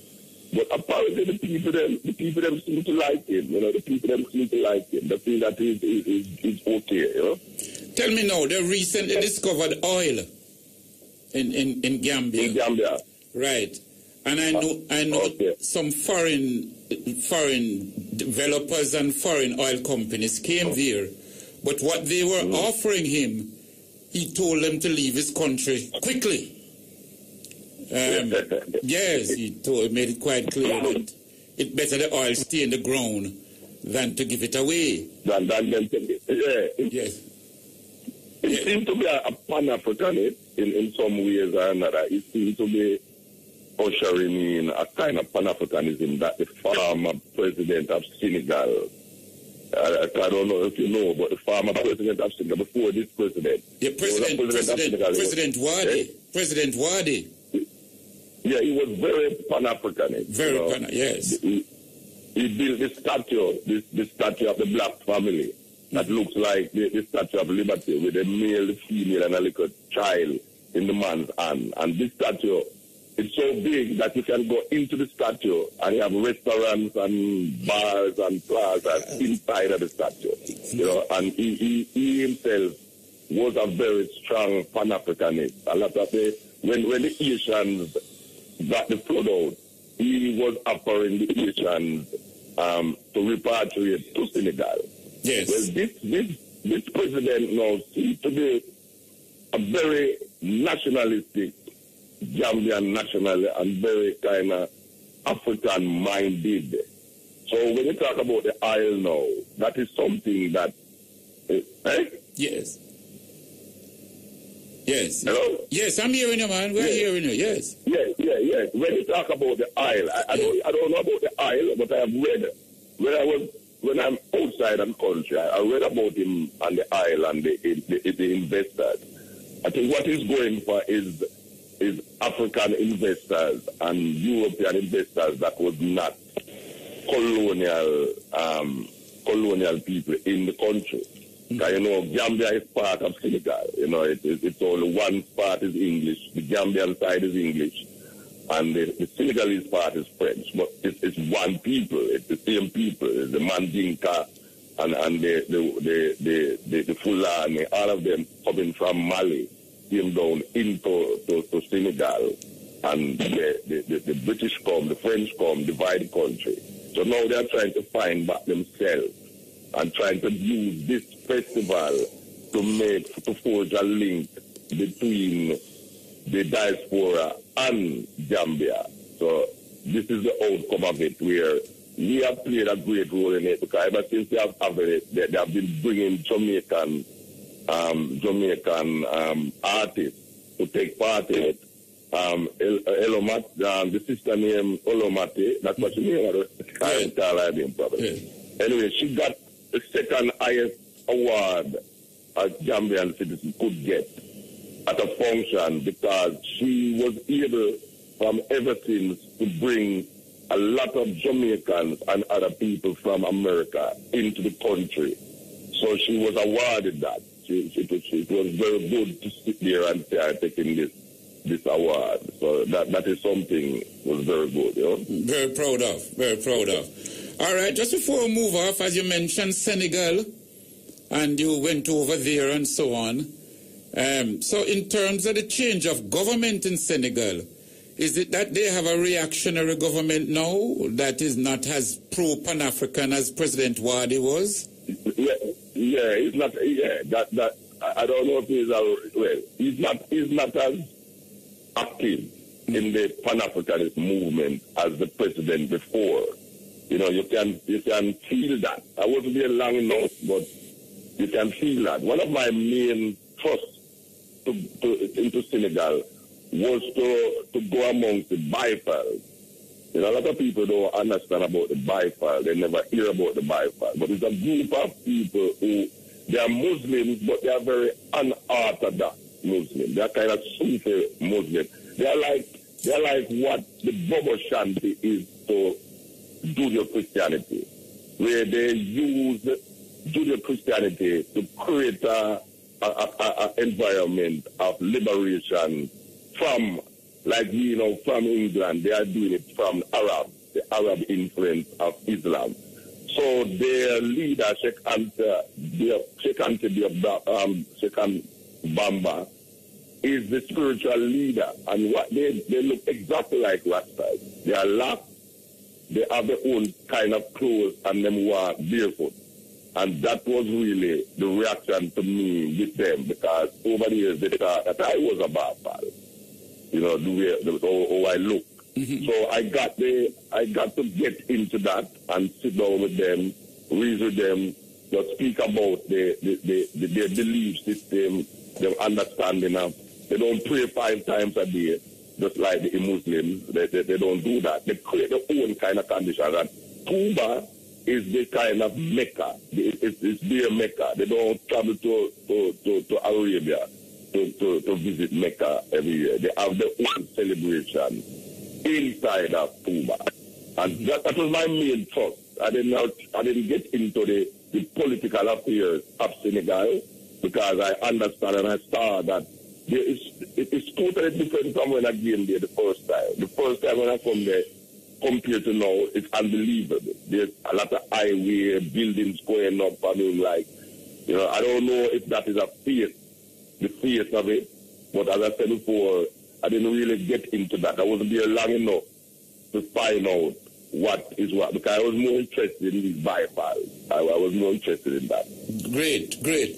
You plan to go up to Ethiopia when you leave Gambia? You know, we can't reach up there because now they don't have somewhere. We were supposed to go to Ghana. That was the intention, to go Ghana next. But the Ghana thing was cancelled because, you know, Kwame Nkrumah's daughter is supposed, I think she's going to do. Hello? Yes, we're hearing you. Go ahead. Yes, we're hearing you. Kwame Nkrumah's daughter. I think she's a member of parliament. She's going to run in the election. Yes. That is what she's geared up for. So this was I was supposed to be going there to celebrate African Liberation Day, but it was cancelled. It was postponed really. So the ticket allows me now to go back. So I have to come back to Jamaica. Mm-hmm. Nice. You're there, Brother Muta? Hello? It cut off? It looked like we lost him there. All right. Well, we certainly, we certainly got a mouthful there, eh? Wow. Man, fantastic. You can imagine when him come back now, we'll have a whole heap to bring across. Absolutely fantastic. Whoa. We're going to take a little break. We have to take a break now. And then when we come forward now, we analyze what we hear from Sister Desta and what we hear from Brother Muta. Yes, soon come forward. If you have freedom, and if you think you're supreme, and if you have power, and if you're hot, you're not saying nothing till you're Irie. Reggae Radio, Irie FM. Sister Queen Simone Banton, you just hear her voice singing Dreamland there a while ago. And she's actually in the studio with us. We're honored that we actually have her here in the studio. Queen Simone Banton. Dreamland there. Sister Simone, welcome. You're Jamaican, but you're presently sojourning where? In Toronto, Canada. In Toronto, Canada. What prompted you to sing that song, Dreamland? Dreamland, Serby. Serby. Yes. He's the producer. He is, the producer is actually Drummy Fuller O'Neill from Fuller Sound Studios, and Serby manages Queen Banton. All right. Yes. All right. A lot of people have made sing that song. Yes. Who's the original writer of it, you know? Yes, the original writer and singer is the El Tempos. That's an R&B group in America. And then it was redone by the Wailers. Okay. Bunny Wailers did the lead on it. And then Marcia Griffiths made it popular.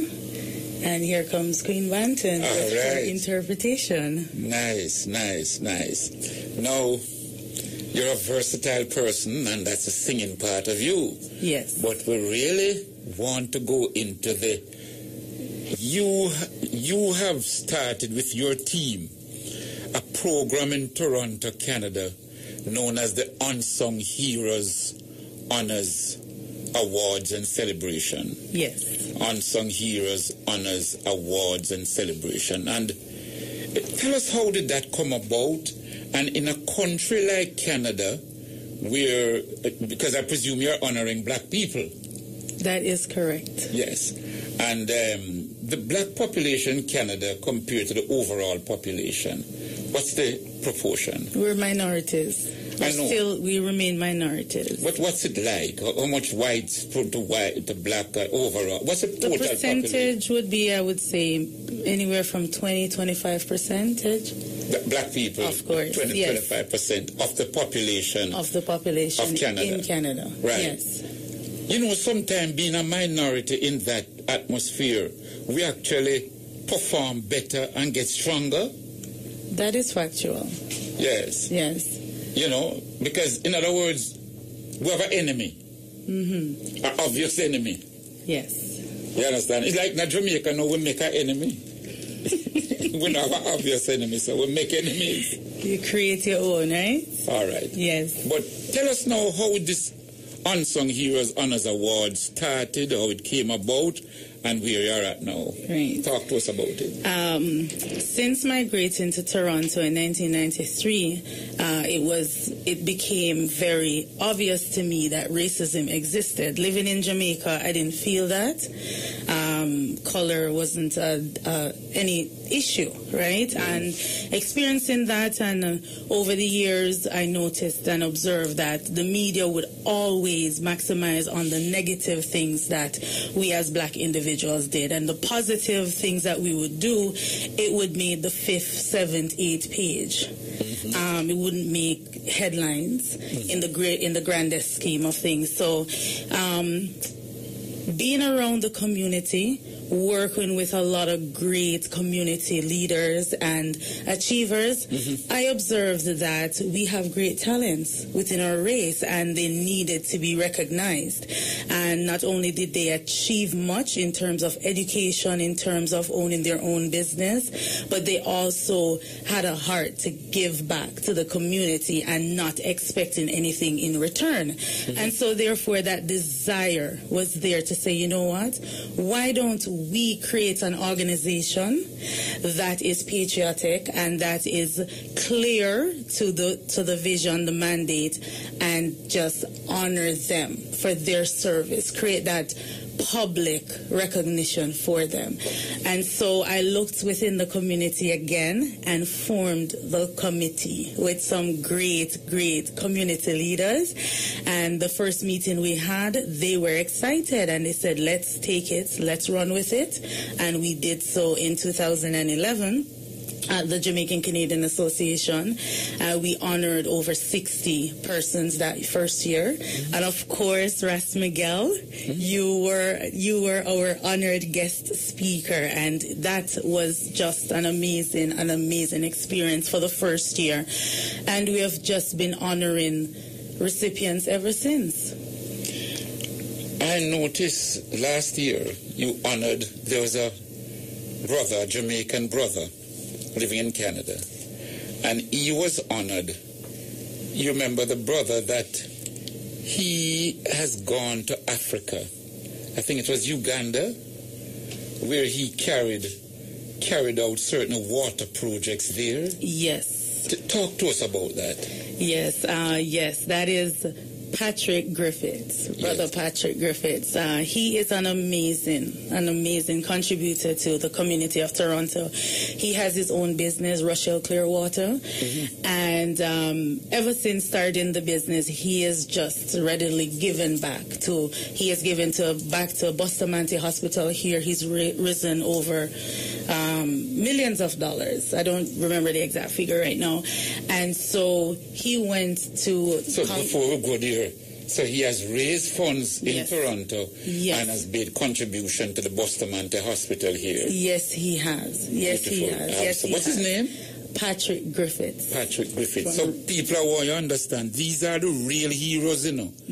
But they are unsung because it's not everybody love camera and take picture when them a girl could check and so on, and them come and them thing like when you notice some of them company in Jamaica, Ica, all them give some like 2 pounds. Camera. Yes, and a whole heap of big thing and them make a big thing out of it. And here is a brother who has raised millions of dollars. We have never heard about him donating to the Bustamante Hospital.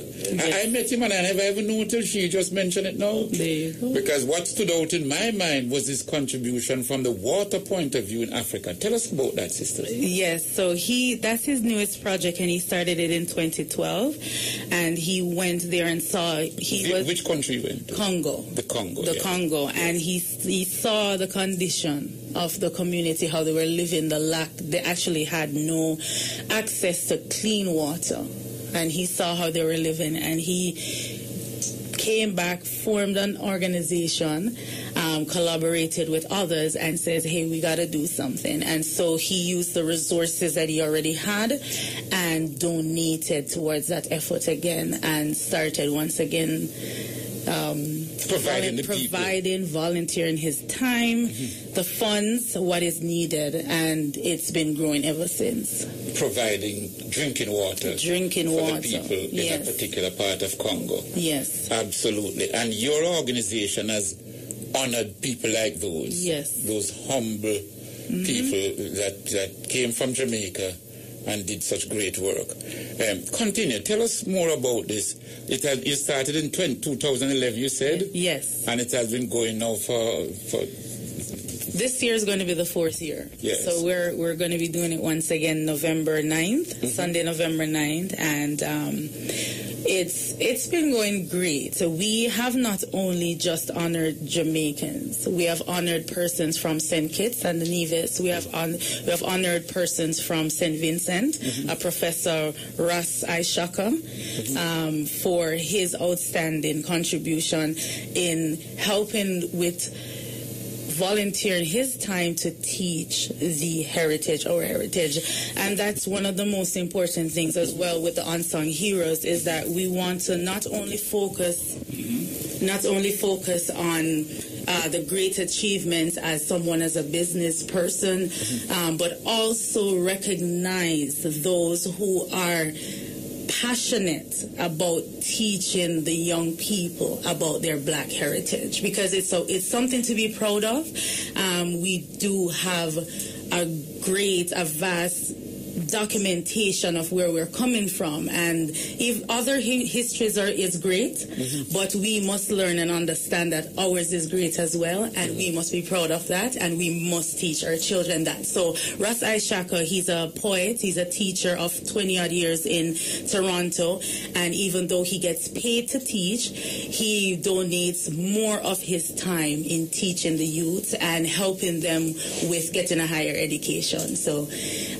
we also honored Brother Dennis. He is from Nigeria, and we honored him in education as well. He taught in Jamaica, but he's originally from Africa, and he was actually moved to tears last year at the award show, because just to see that Blacks were actually honoring Blacks, and it's done in an elegant setting as well. So it's not something that we just put together where we just trump up something and just say, okay, come get your award and go down. The actual award is valued at over $200 Canadian. The award that they take home, and they come home. They come to the event in fine style that is valued at $150, but we don't charge that much for them to come in, and we have dignitaries that attend this event and endorse what we're doing as well, and the media comes to cover that as well, to see the great work that the Black community is contributing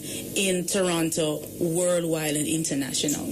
I like it, because you know that line that the Honorable Marcus Garvin, that song which he wrote, where he says, "Be not quick to take a title from another race. Yes. Take a title from your brother beneath the red, black and green." Yes. Yes. And I'm glad that you brought that up, because I should have said that in the beginning that we were motivated by the teachings of the Honorable Marcus Garvey, and the first year our focus theme was one God, one aim, one destiny, and last year we went back to that. We focused on honoring because of the 50th with Jamaica and Trinidad.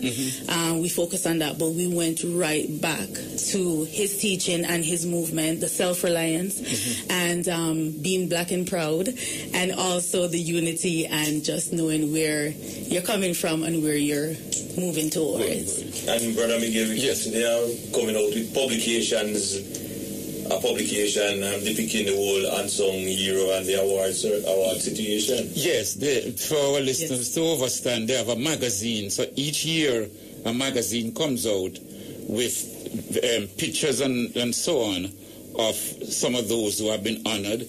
I notice you have even honored persons posthumously. Yes. Two outstanding stalwarts. Oh, yes. In the Black community. You want to tell us these two names and so on, and how come they were honored? Yes. We honor Dudley Laws. Dudley Laws is a Jamaican, the late Honorable Dudley Laws. He was a freedom fighter in England as well as Canada. When the police were just randomly killing Black individuals in Toronto for no reason, they would go in their homes and just shoot them and kill them, and there was no one willing to speak out.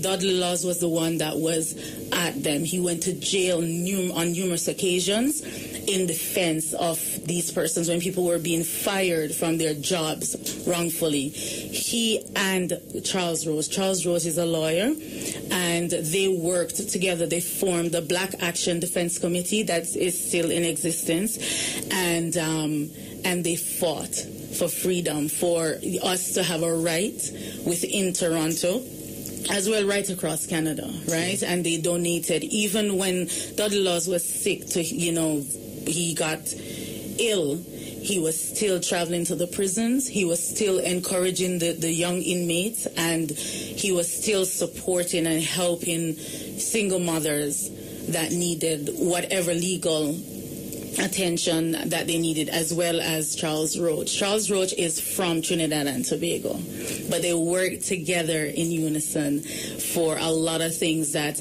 we can now have access to in Toronto, and for that we were grateful of that. And we actually wanted to, each year we wanted to honor one of them. Unfortunately, they passed away, and that was something sad for us because we wanted publicly for them to come and be honored.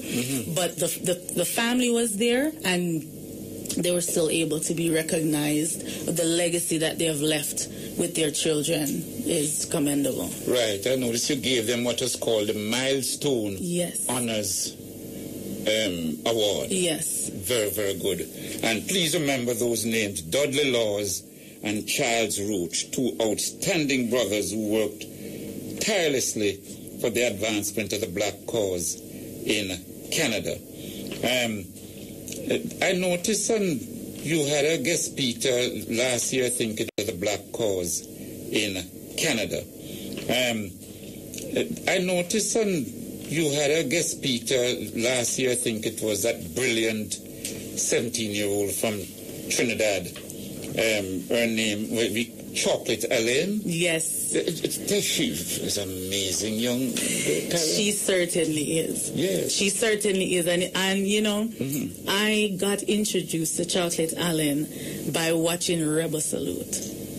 Give thanks to Tony Rebel. Yes. And I just went up and researched about her and was blown away to know that she was on Rebel Salute. She was on Rebel Salute in 2006. I could be wrong on the year.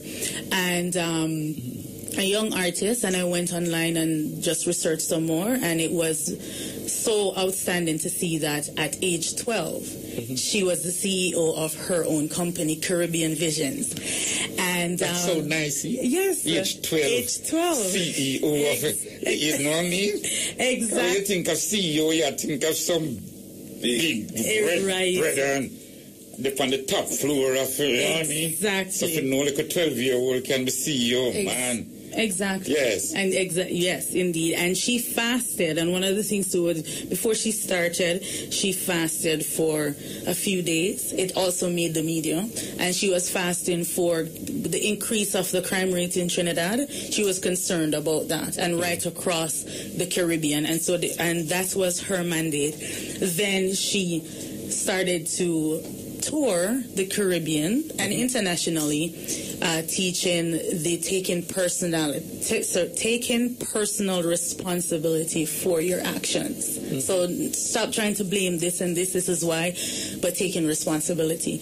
And so she was indeed appropriate to be the keynote speaker for that year, and we contacted her. Actually, we were in communications for like 4 years because we met and everything, and the appropriate time was that year, especially celebrating Trinidad's 50th and Jamaica's 50th, and she agreed to attend. Those in attendance were blown away by her intelligence, the way in which she came across, and also her achievements, because by that time she came over at 18, and she has already, toured even Jamaica through many schools and promoting. And she's just an amazing, she's natural, cultural empress and beautiful and very grounded. And she was homeschooled. Yes, she was also homeschooled, yes. And so therefore she had a lot to really present at the awards, and she also received an award. A youth award that year. And we have also, and that's one of the things too that we've been pushing to do, is honor youngs. We always like to say negative things about young people, like the Christians like to say the generation of vipers, and then we're always saying we're the youths are doing this and that. But we have some great and outstanding young people that exist within my generation, the generation before, and so we need to recognize them. And so therefore we try our best to do that each year. We honored a 17-year-old last year, Akil Johnson, and the work that he has done, even getting involved in politics as well. It's just amazing, and we just expect greater works from him as a young person. Absolutely brilliant. So, brothers and sisters, those who just join us, those who sleep and wake up, you're really missing something here. And Brother Miquel here, sitting in for Mutabaruka, but I'm certain those who were listening earlier on, you didn't realize that I'm sitting in at all, because Brother Muta was so overwhelming and ecstatic about some of the things that are taking place in Africa, and so on. Presently now we are talking to Sister Simone Banton. We started out by playing a song which she made. She sang Dreamland and so on. But importantly, she is one of the founders of the Unsung Heroes Awards in Canada, an awards function where they honor black people who have done outstanding work, not only in Canada. They have honored, you just mentioned about Chocolate Lane. This is a little young sister from Trinidad who has been honored. Persons from other countries have been honored, persons from Nigeria and Africa. But what they have done is highlight some of the outstanding works. She mentioned Patrick Griffiths, a Jamaican living in Canada, who has gone all the way over to the Congo to help solve the drinking water problem there, and so on. Yes. So, Sister Simone, this can only get bigger and better, ain't it? Definitely. And under your direction, we are planning to launch the Unsung Heroes in Jamaica in 2016. Yes, that would be nice. I suspect a whole heap in Jamaica, you know. Of course. Whole heap definitely. Unsung, who, when we honor them now, they'll be made song. There you go. Yes. Oh, yes. And I've been doing the research already on our committee, and we have actually pointed out a lot of unsung heroes that live right here in Jamaica, and it's just amazing. It brings tears to your eyes to see that there are people that's doing great work in Jamaica, and they're not expecting to be on the front page. And also we're hoping to have the other islands come over. So Jamaica would be, the headquarters for hosting the Unsung Heroes, and they will be coming over. We have already pointed out persons from St. Vincent, Trinidad and Guyana, Grenada, and the list goes on, that deserves to be recognized. But it is an honor. It certainly is an honor to have this awards event be presented here in Jamaica in 2016. Well, yes. Okay, some good. Nice. Make we hear a little more of the dreamland here that Sister Simone, yes. Yo! Yes, I'm free. Sister Japanese and still. We can stop.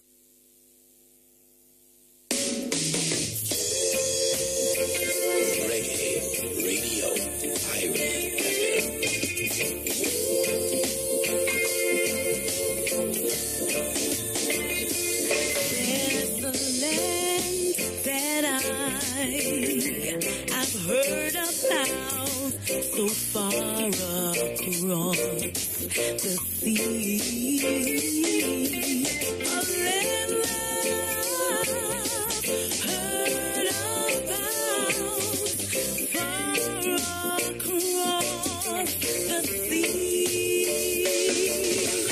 To have you once, my dreamland would be like heaven to me.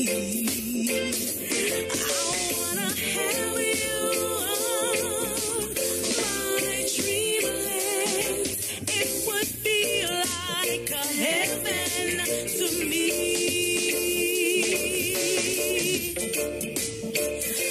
We'll get our breakfast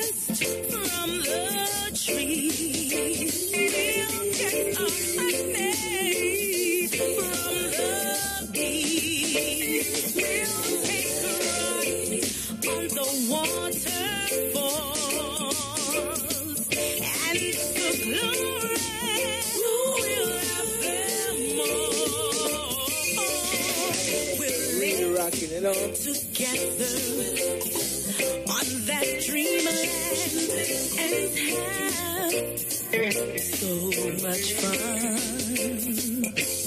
Yeah, man. Lovely. And you do MC and all them things that too, don't you? And them have functions up there. I do. The cultural events, though. Yes. Now, the Unsung Heroes Awards, there's actually a song written by a brethren. Yes. Very good song. In fact, I started the program tonight with that song. Yes. What's the name of the brother who made this song? Visionary, Miquel Thompson.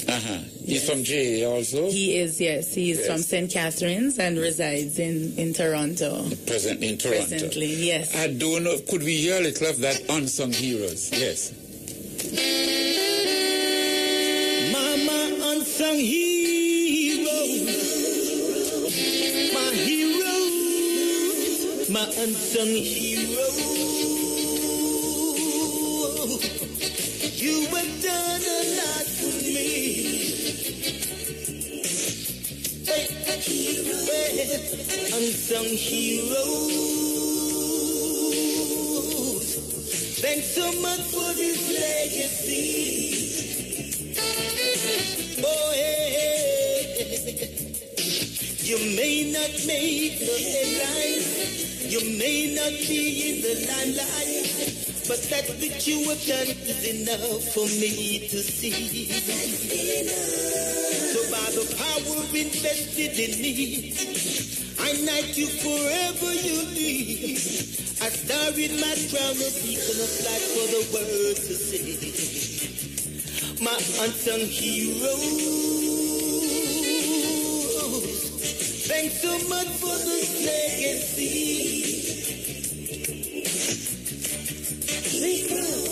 My unsung heroes, the star I always wanted to be.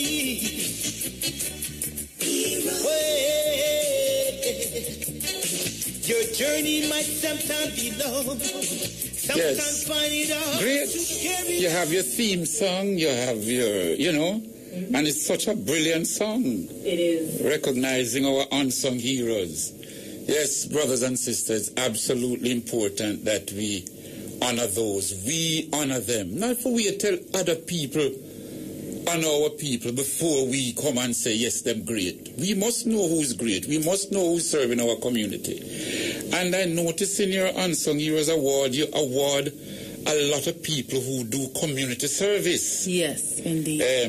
Brothers who, musicians who teach a lot of our children in Canada, black children, to play instruments and so on. I noticed that. Quite a number of people who do tremendous community work to help our children in Canada. Tell us about some of those people. Some of those that we have honored is Sanda Hyman Aman. She was the first black principal of the Afrocentric School in Toronto. And we also honored Miss Letna Allen Rowe. She got the award in Arts and Entertainment. Miss Letna is an outstanding community activist, business owner of Rapid Remittance, and she's a cancer survivor. And while she was going through her treatment, she started a fundraiser to give back to the cancer hospital in Toronto. And we did a fundraiser again this year. I'm a part of that as well with Marcia Brown. She's also a cancer survivor. And she's now going to be donating funds this year to the cancer hospital in Jamaica. So it's like when you look at persons that we have recognized, they've deserved to receive this award because they're consistently giving back, even when they're going through their own exactly. And that's the greatest gift, Yes, indeed. Indeed. That selflessness. Yes. That you're thinking of others rather than just yourself. And so they deserve. We also honored Ned Blair, community activist. He got the Dudley Laws Award. He's from Guyana, and he's been doing community work for over 45 years. and he's still doing it. And he's also a freedom fighter as well. We have honored Jimmy Reed. He is in arts and entertainment, an artist. He just actually had his first album launch at age 70 in March of this year. And he has done community work for over 45 years. Yes. And he's done it without mentioning it. Like whenever they had the marches, whenever they needed funds for charity, for hospitals, for community, when they had the flood in Jamaica, yes, the storm, he jumped at supporting and sending funds down for that relief. And so therefore he deserved to be honored. And we recognized him. We recognized Luther Brown. He is a radio personality back in Toronto, and he is an educator of the music. He's also a teacher, a principal, and he gives us of his time to volunteering with teachers transitioning into Toronto, as well as students that needed help with their education, also with artists that needs mentorship.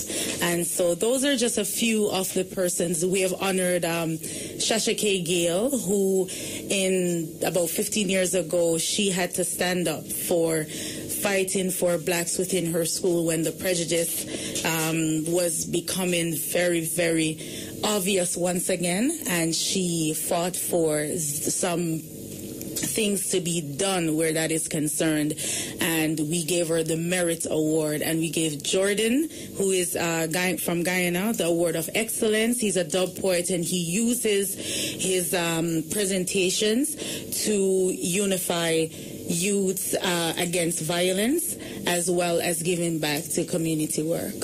Absolutely. But Brother Miquel, yes, when you look at all these quality and in all those unsung heroes and the heroes that we have, it is amazing what is holding us back as a race. Wow. In other words, the Creator has blessed us so much with super talents. Yes. White supremacy, why can't tap now? Right. It's amazing. It's amazing. We got to make that quantum leap. Yes. Sister Simo, I don't want to finish and tell us now, what has been the support like in terms of sponsorship from the black community for this type of honors awards? The support has been great. We need more, of course, but it has been great, despite, because I must say that the initiative that we're doing, we receive a lot of critique from different communities, as well as the media. So we have a few media that supports us, but the media at large, there are different reasons to it. And of course, we knew that would have happened because we're focusing on our own, and they want to play the race card with it, but that's not what it is. We're just doing this because we want to show love to each other. Yes. And so therefore, the first year... We're doing this race first. Exactly. And that's... And we are... Put our race first. Exactly. And we will... show off a race. And we will continue to do so.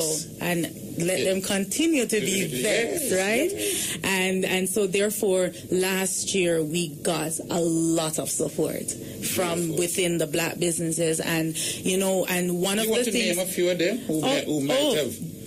Because great works ought to be definitely. We highlighted. have Rapid Remittance that sponsored Cool Runnings, Hyundai, DJ Records, RS Auto, Dr. Winsome Smith, to name a few, Treasure Isles International, Leggy's Catering, Rosie Rose Promotions, and the list goes on, yes, and so therefore, one of the other things that we do is even the night, the presentation is black. So the singers are black, and it's done in excellence. The keynote speakers are black. The presentations is just, the music that we play, like even we try to incorporate Peter Touch, no matter where you come from, as long as you're a black man, you're an African. And I must say that it's a family event. We had so much youth last year, it was amazing.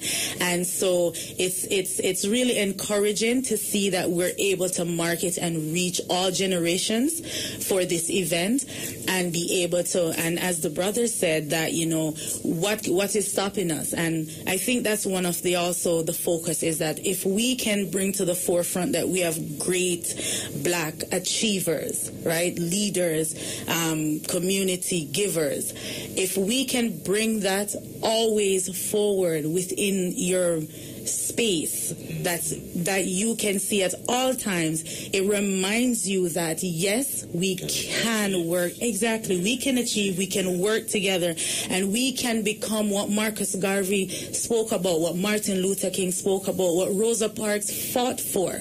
We have so many great persons that came before us and sacrificed for us to be able to have the privileges today. Let's not take that for granted, right? And let's try to work hard at like one of the things I look at other races and see, like, for example, the Indians, is that from birth, they're teaching them from birth, right? And so, and other races as well. And what I would like for us to do is stop saying, leave the children and let them choose their own way, right? They will still choose their own way, but let's teach them. From 2, 3, teach them and says, you know what? Learn about these people. This is what they did. They were sitting at the back of the bus and they refused. Rosa Parks sat at the front to make a statement and she went to jail for that. And now you can sit at the front. Don't act crazy. Don't do things and don't say things and be something that you're not. You can be your greatness, your royalty, kings and queens. Treat each others like that, right? And so when I address my brothers and sisters, it's greetings king, greetings queen, prince and princesses, and honor them and recognize them for the great works that they're doing and focus on that and encourage them where they need help.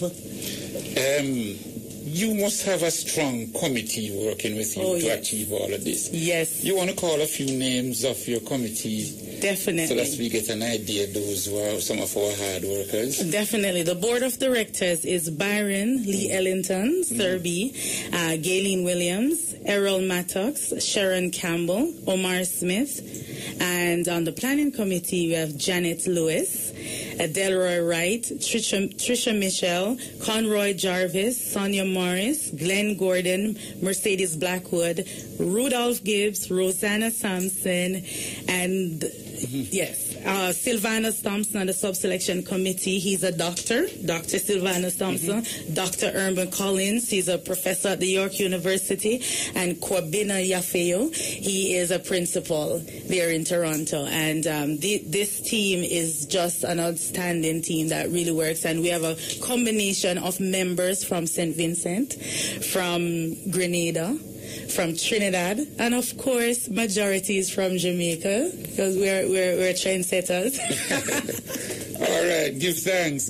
So there you hear it from Sister Simone Banton, organizer, founder, leader in filling the gap regarding our unsung heroes, not just in Canada, but also in the Caribbean, in Africa, and so on. Now, we don't want this program to finish and we don't open the phone lines. So please, you can call in 974-5051, 974-5079, 974-5043, 618-0352.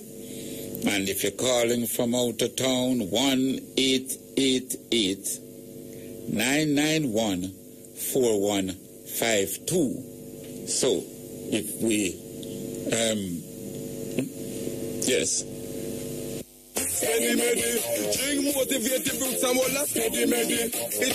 Catered to you, Sister Simone.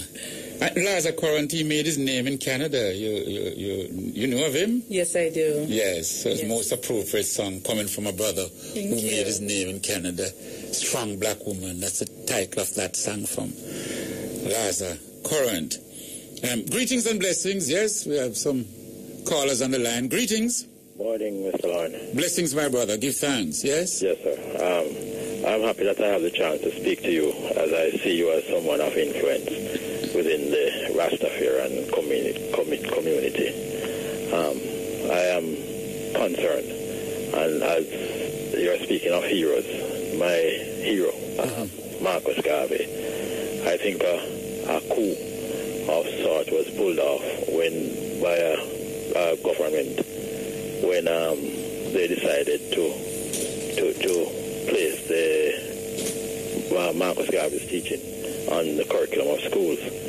But what they have effectively done is basically to bury, because the members of the Rastafarian community who were merely the ones championing or pushing for that to be done felt satisfied, and there was a big launch about it. But speaking as someone within the sector of education, are you aware of the state of that, of Garvey's teaching on the curriculum now? What exists out there on the ground in schools? Well, the little I know, and which is something that we are pushing, and I even spoke to Julius Garvey about it, in that persons can't teach something that they don't know. My God, sir. And therefore, we need to start... Before you sorry to interrupt. Sorry, yeah, go ahead. Not just that they don't know, that many don't accept and believe in. Because, like I said, many of the persons, and I'm speaking with first-hand knowledge, who are assigned to take on this area, they are not interested in it. They don't believe in it. You understand? Yes. They cannot deliver it. Yes, and we need to get in the teachers' colleges and so on. That the teachers themselves must read, study, understand Marcus Garvey. The other thing too, you cannot teach Garvey and Garveyism in a vacuum. Thank you. You need to teach the spaces around that. For example, you need to teach about the great kingdoms of Africa, the kingdoms of Songhai, the kingdoms of Ghana, the kingdoms of Ethiopia, the kingdoms of Monopatata. You need to teach those background. That's how you start. Because those were inspiration to Garvey. All right, definitely. And therefore, Garvey now will have meaning when the children have that, or the teachers themselves have that overall picture of the greatness of the black achievements and the black kingdoms. Because I was privy to the guide that was published. Glossy, pretty, but the substance within it, I don't think it was really hitting home, like you said, because the background to it, right, and many of the fundamental things that should be coming out, I didn't get the impression that any great emphasis, any great thought went into creating a guide for the practitioner, the teacher to use to deliver the. I agree with you. It was weak. Very weak. And Garvey, you can't teach Garvey just by regurgitating words. Not at all. You must put it in the context, allow people to analyze it, distill it, and how to bring it across. Why would Edgar Hoover make Garvey the central focus of the FBI? Yes, but that's what you need to teach. And then you realize the effect he had in a big country like you said, the entire North America, that they felt they had to have a particular Garvey program to get rid of him. Yes, but don't even go that far, sir. Local interests here were determined to take him down through whatever means. Yes. Because they saw the danger, the threat that he presented in enlightening a race of people. Right? So I think the Rastafarian community at this point, or people who consider themselves Garveyites, should probably ask that the ministry repackage this thing and come with something interactive that the public can access online through libraries in the interim. And I go further. A school like Haile Selassie in Kingston The Rastafarian community must seek now to elevate that school to where Campion is and better. And it requires fundamental shifts. But these can be done. And this should be a place of excellence to teach people about Garveyism, Africa, and so on, enlighten our people. You're absolutely correct, my brother. Thanks a lot here. We're going around now, but I really... And all the best, and congratulations to the sister who is there on her good work. Give thanks, my brother. Blessings. Nice. One love. Yes. Give thanks for that call. You see, Brother Ike, you can't just take Garvey and say you're teaching Garvey. And born at St. Anne's Bay, 1887. He died in London, such and... Basic things and teaching. But it goes back to the same thing what we say, at the beginning of the philosophy, what he was preaching, created the system, created a thing against him and wanted to get him out. All of that, it come back to the same Rastafari teaching. We were professing black theology and back to Africa, just like Garvey, and the system came down, and Rastafari, same thing came down and Garvey. So we can understand the root of the mentality, the root of why we are being persecuted in the Western Hemisphere here. Absolutely. We have another call here, my brother. Yes. Greetings and blessings. Hello? Yes, greetings. Greetings. Yes. Miguel. Yes, my brother. In terms of what the brethren was saying about Garvey in school, we have a setting in the school that we won't be able to, when everything is set there by the colonial masters, there is only a little there that can be said no. We are in the ministry that's set above us there now. They are not agitating for us to have a strong voice. So it's only the people like you yourself and the Rastafari community will now need to press on in this area for us to get Garvey to teach to the highest heights.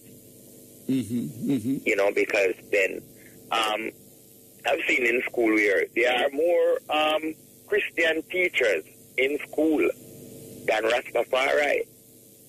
You know, so they are of their highest level in teaching what the Bakra Master already laid up. Yes, my brother. I don't know if the phone we seem to have lost you. But give thanks, I think, yes, give thanks. I think you have made the point. He's making the point, Sister Simone, of the influence of the colonialism and certain aspects of Christianity makes it difficult in such. It's like you're going out to plant seeds on a soil which is so stony. You could have plow, you could have water. It's difficult. So I think that's the point he's making, and so on. How is it like in Canada? To teach Garvey in schools and so. How you see it? It's also difficult. It's challenging because they want to teach the history of Canada as opposed to. We have always said that they gave us the shortest month out of the year, which is February for Black History Month. How disrespectful. And we stopped it. And also they have inserted other things within Black History Month like Valentine's Day. And so it crowds the ability and being able to promote our history and teach our history in excellence and proudness. And so some of the history is sugar-coated, and you don't really, and one of the things that they do, especially with Marcus Garvey, is focus on the negative as opposed to the positive aspects of Marcus Garvey. And I understand why. Because why would you want to teach black individuals that there was once a man that owned these many things and he was able to reach persons right across the world as one black Jamaican man. And so therefore, why would you want to teach young black individuals this? Because what will then happen, right? So it's best to just kind of keep it at a level.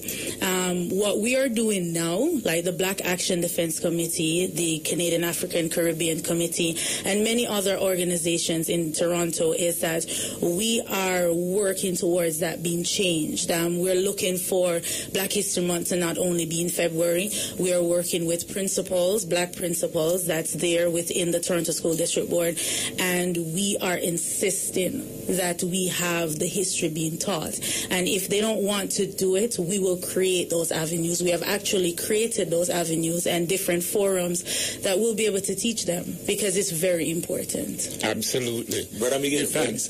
Yes. The call on the line? Brother Miguel, you don't find they try to do the same thing, the sentiments that we have for reggae music, by inserting reggae month in Black History Month to crowd up the whole thing, man. Crowd up the whole thing, man. That is just part of the distraction. It certainly is. Yes. Go ahead, my brother. Greetings and blessings. Yeah, man. Greetings, brother Miguel. Yes. Give thanks for calling, my brother. Yeah, man. You know, we take Garvey from from devotion, you know. In dealing with Garvey, yes, you have to approach it from even the devotional aspect, you know. Yes. Whole school life. Yes. You know, you have to change. You have to insert it on different aspects of the school, you know. Yes. One other thing I did, after talking over a while about the Jesus pictures, we just, you know, since obviously some people putting up some white ones, they put up some black ones. You know, so they could see that. Without even talking, just digesting those pictures, we understand that do a whole lot. Yes. Oh, image please play a big part, man. Yeah, man, they do a whole lot. Big part. And even, so I myself too, as a Rasta, you know, you find that increasingly I have to call upon the word in the schools and teachers and students.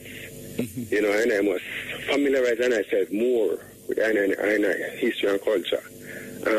For instance, this month is the month that gave us Roberta Silly Rogers, the 6th of May.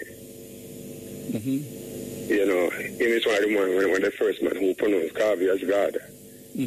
What's his name? What you said his name? Robert Ashley Rogers. Oh, Ashley Rogers, yes. Yeah, man. Yeah, man. He wrote the book, the Holy Pibby, or the Black Man's Bible. Right. Yes. Yeah, man. Chapter 7 is promote Marcus Garvey as the yes, man. Fantastic. You know? Yes, he really big up Garvey, man. And so on. And he was born in Anguilla. Right. And he is one of the two major shepherds that set the foundation for Rastafari. Yes, absolutely. You know, one of the prayers that we keep saying comes from the Holy Pibby. Right, the shepherd's prayer. The shepherd's prayer. Yeah, my brother. Give thanks, man. Yeah, man. Give thanks for sound, and fully agree with you, and certainly, you know, we're going to make sure that this thing move forward. Yeah, man, I just want to touch another individual, again, within the whole scheme of things, what we think say one must look at carefully, you know. Another individual where often as Rasuna pay a lot of attention to is a brother named Claudius Henry.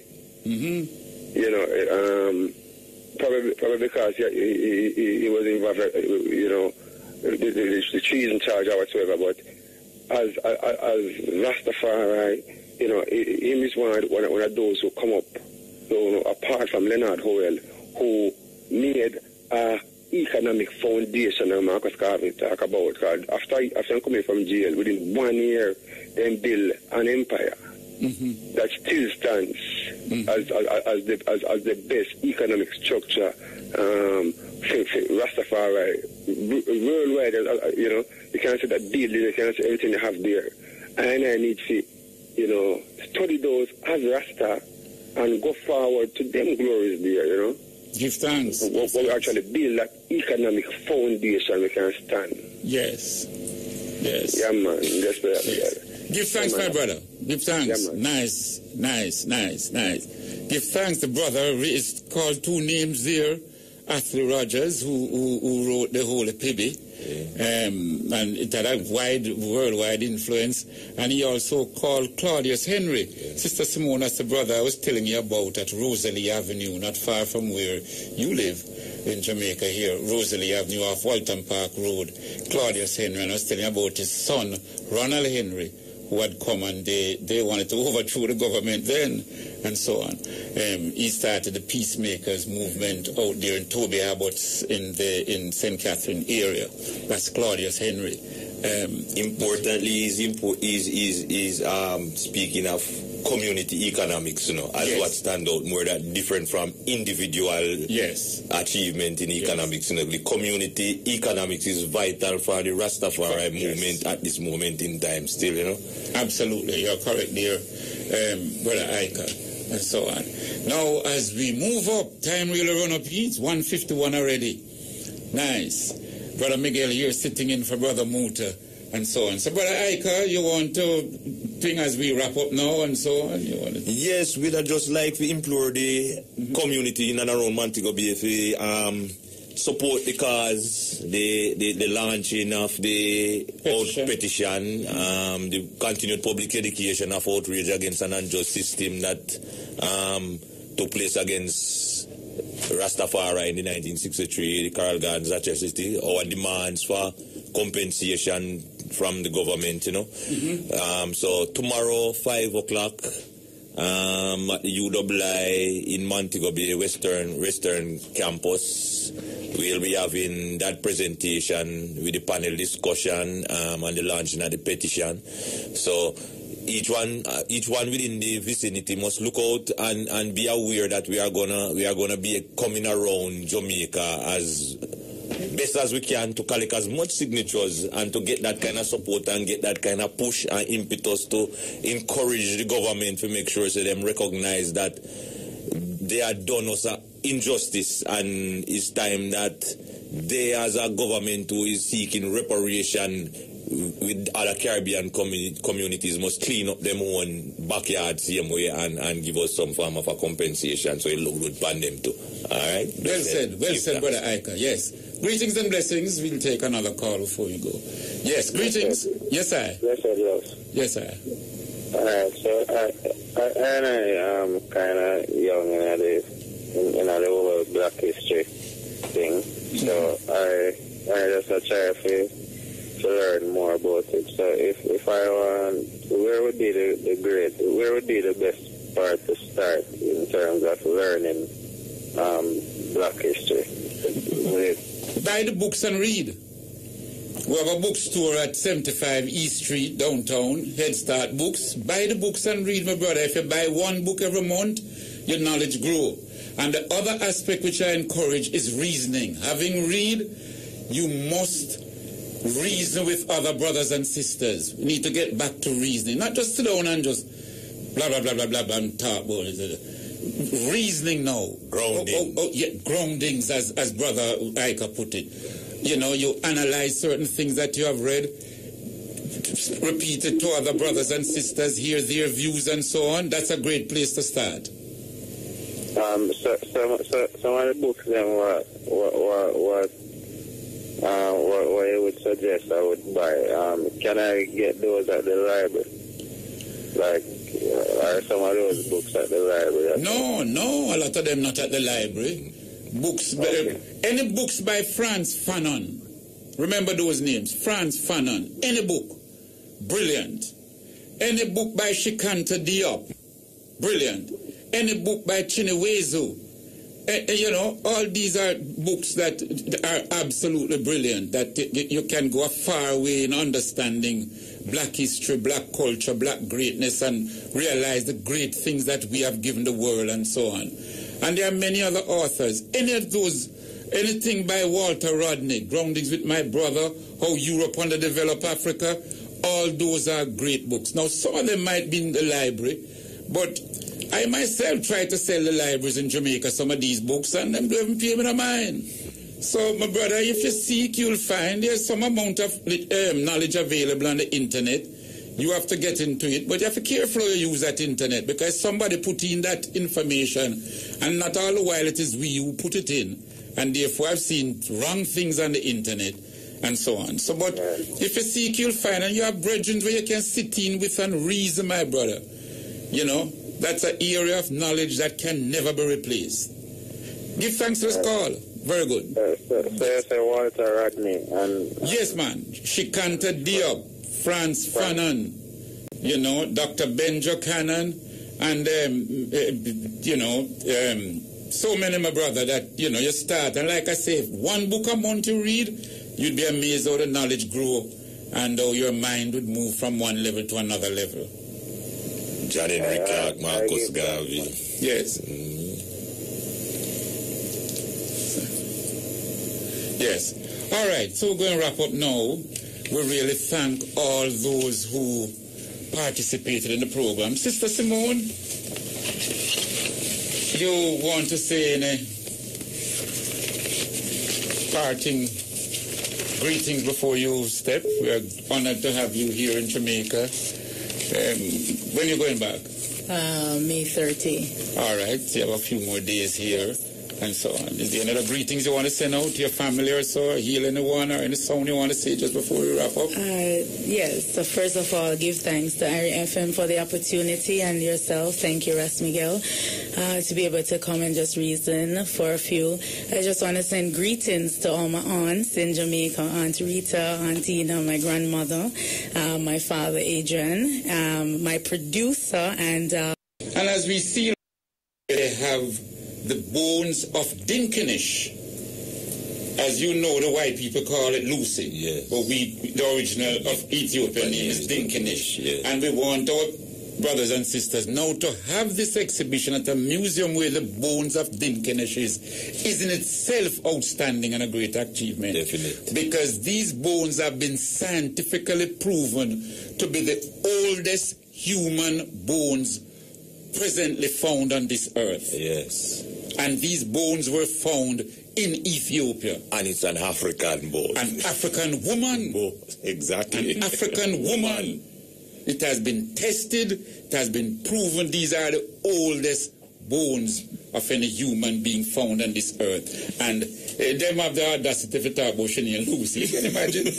Full name like Lucy. The proper name is Dinkinish. And Sister Desta mentioned it, but she mentioned it in a way that many men might not have heard it and realized the power of what Sister Desta was saying. Yes. Sister Desta also made a brilliant point that they will be having a video or so showing slavery.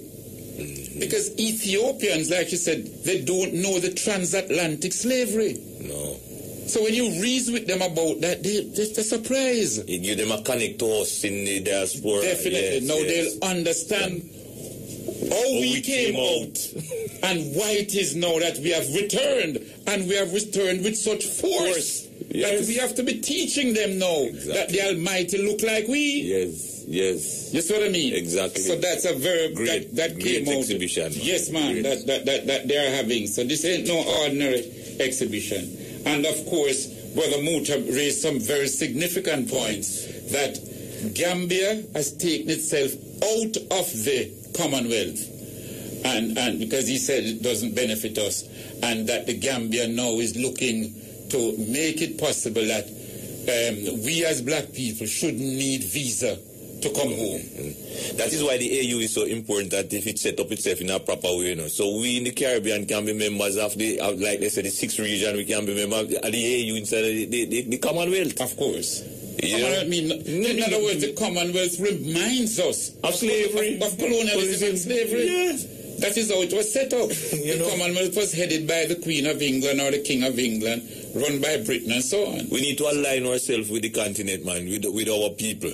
Yes, absolutely. Yes. So, you, the listeners, above all, we give thanks for you, and we thank you for listening. It's an honor for us. We give thanks to sitting for Brother Muta, and we hope, like we said at the beginning, that at the end of the program, that we would have moved to another level. Thanks for those callers that raised the issue of Marcus Garvey's teachings, that it need to improve, it certainly need to be packaged better, and it need to be all around more, and that we not accept the way they have done it and feel that sort of ease us off. Nice. Brother Ike, glad you could come. Give thanks, Rastafari. Brown and Sister and so give thanks that you could all come. And we ask the Father's guidance, keep and bless us. The Almighty Jah, Rastafari Jah, Rastafari Jah, Rastafari. Highly I, Selassie I, now and forevermore.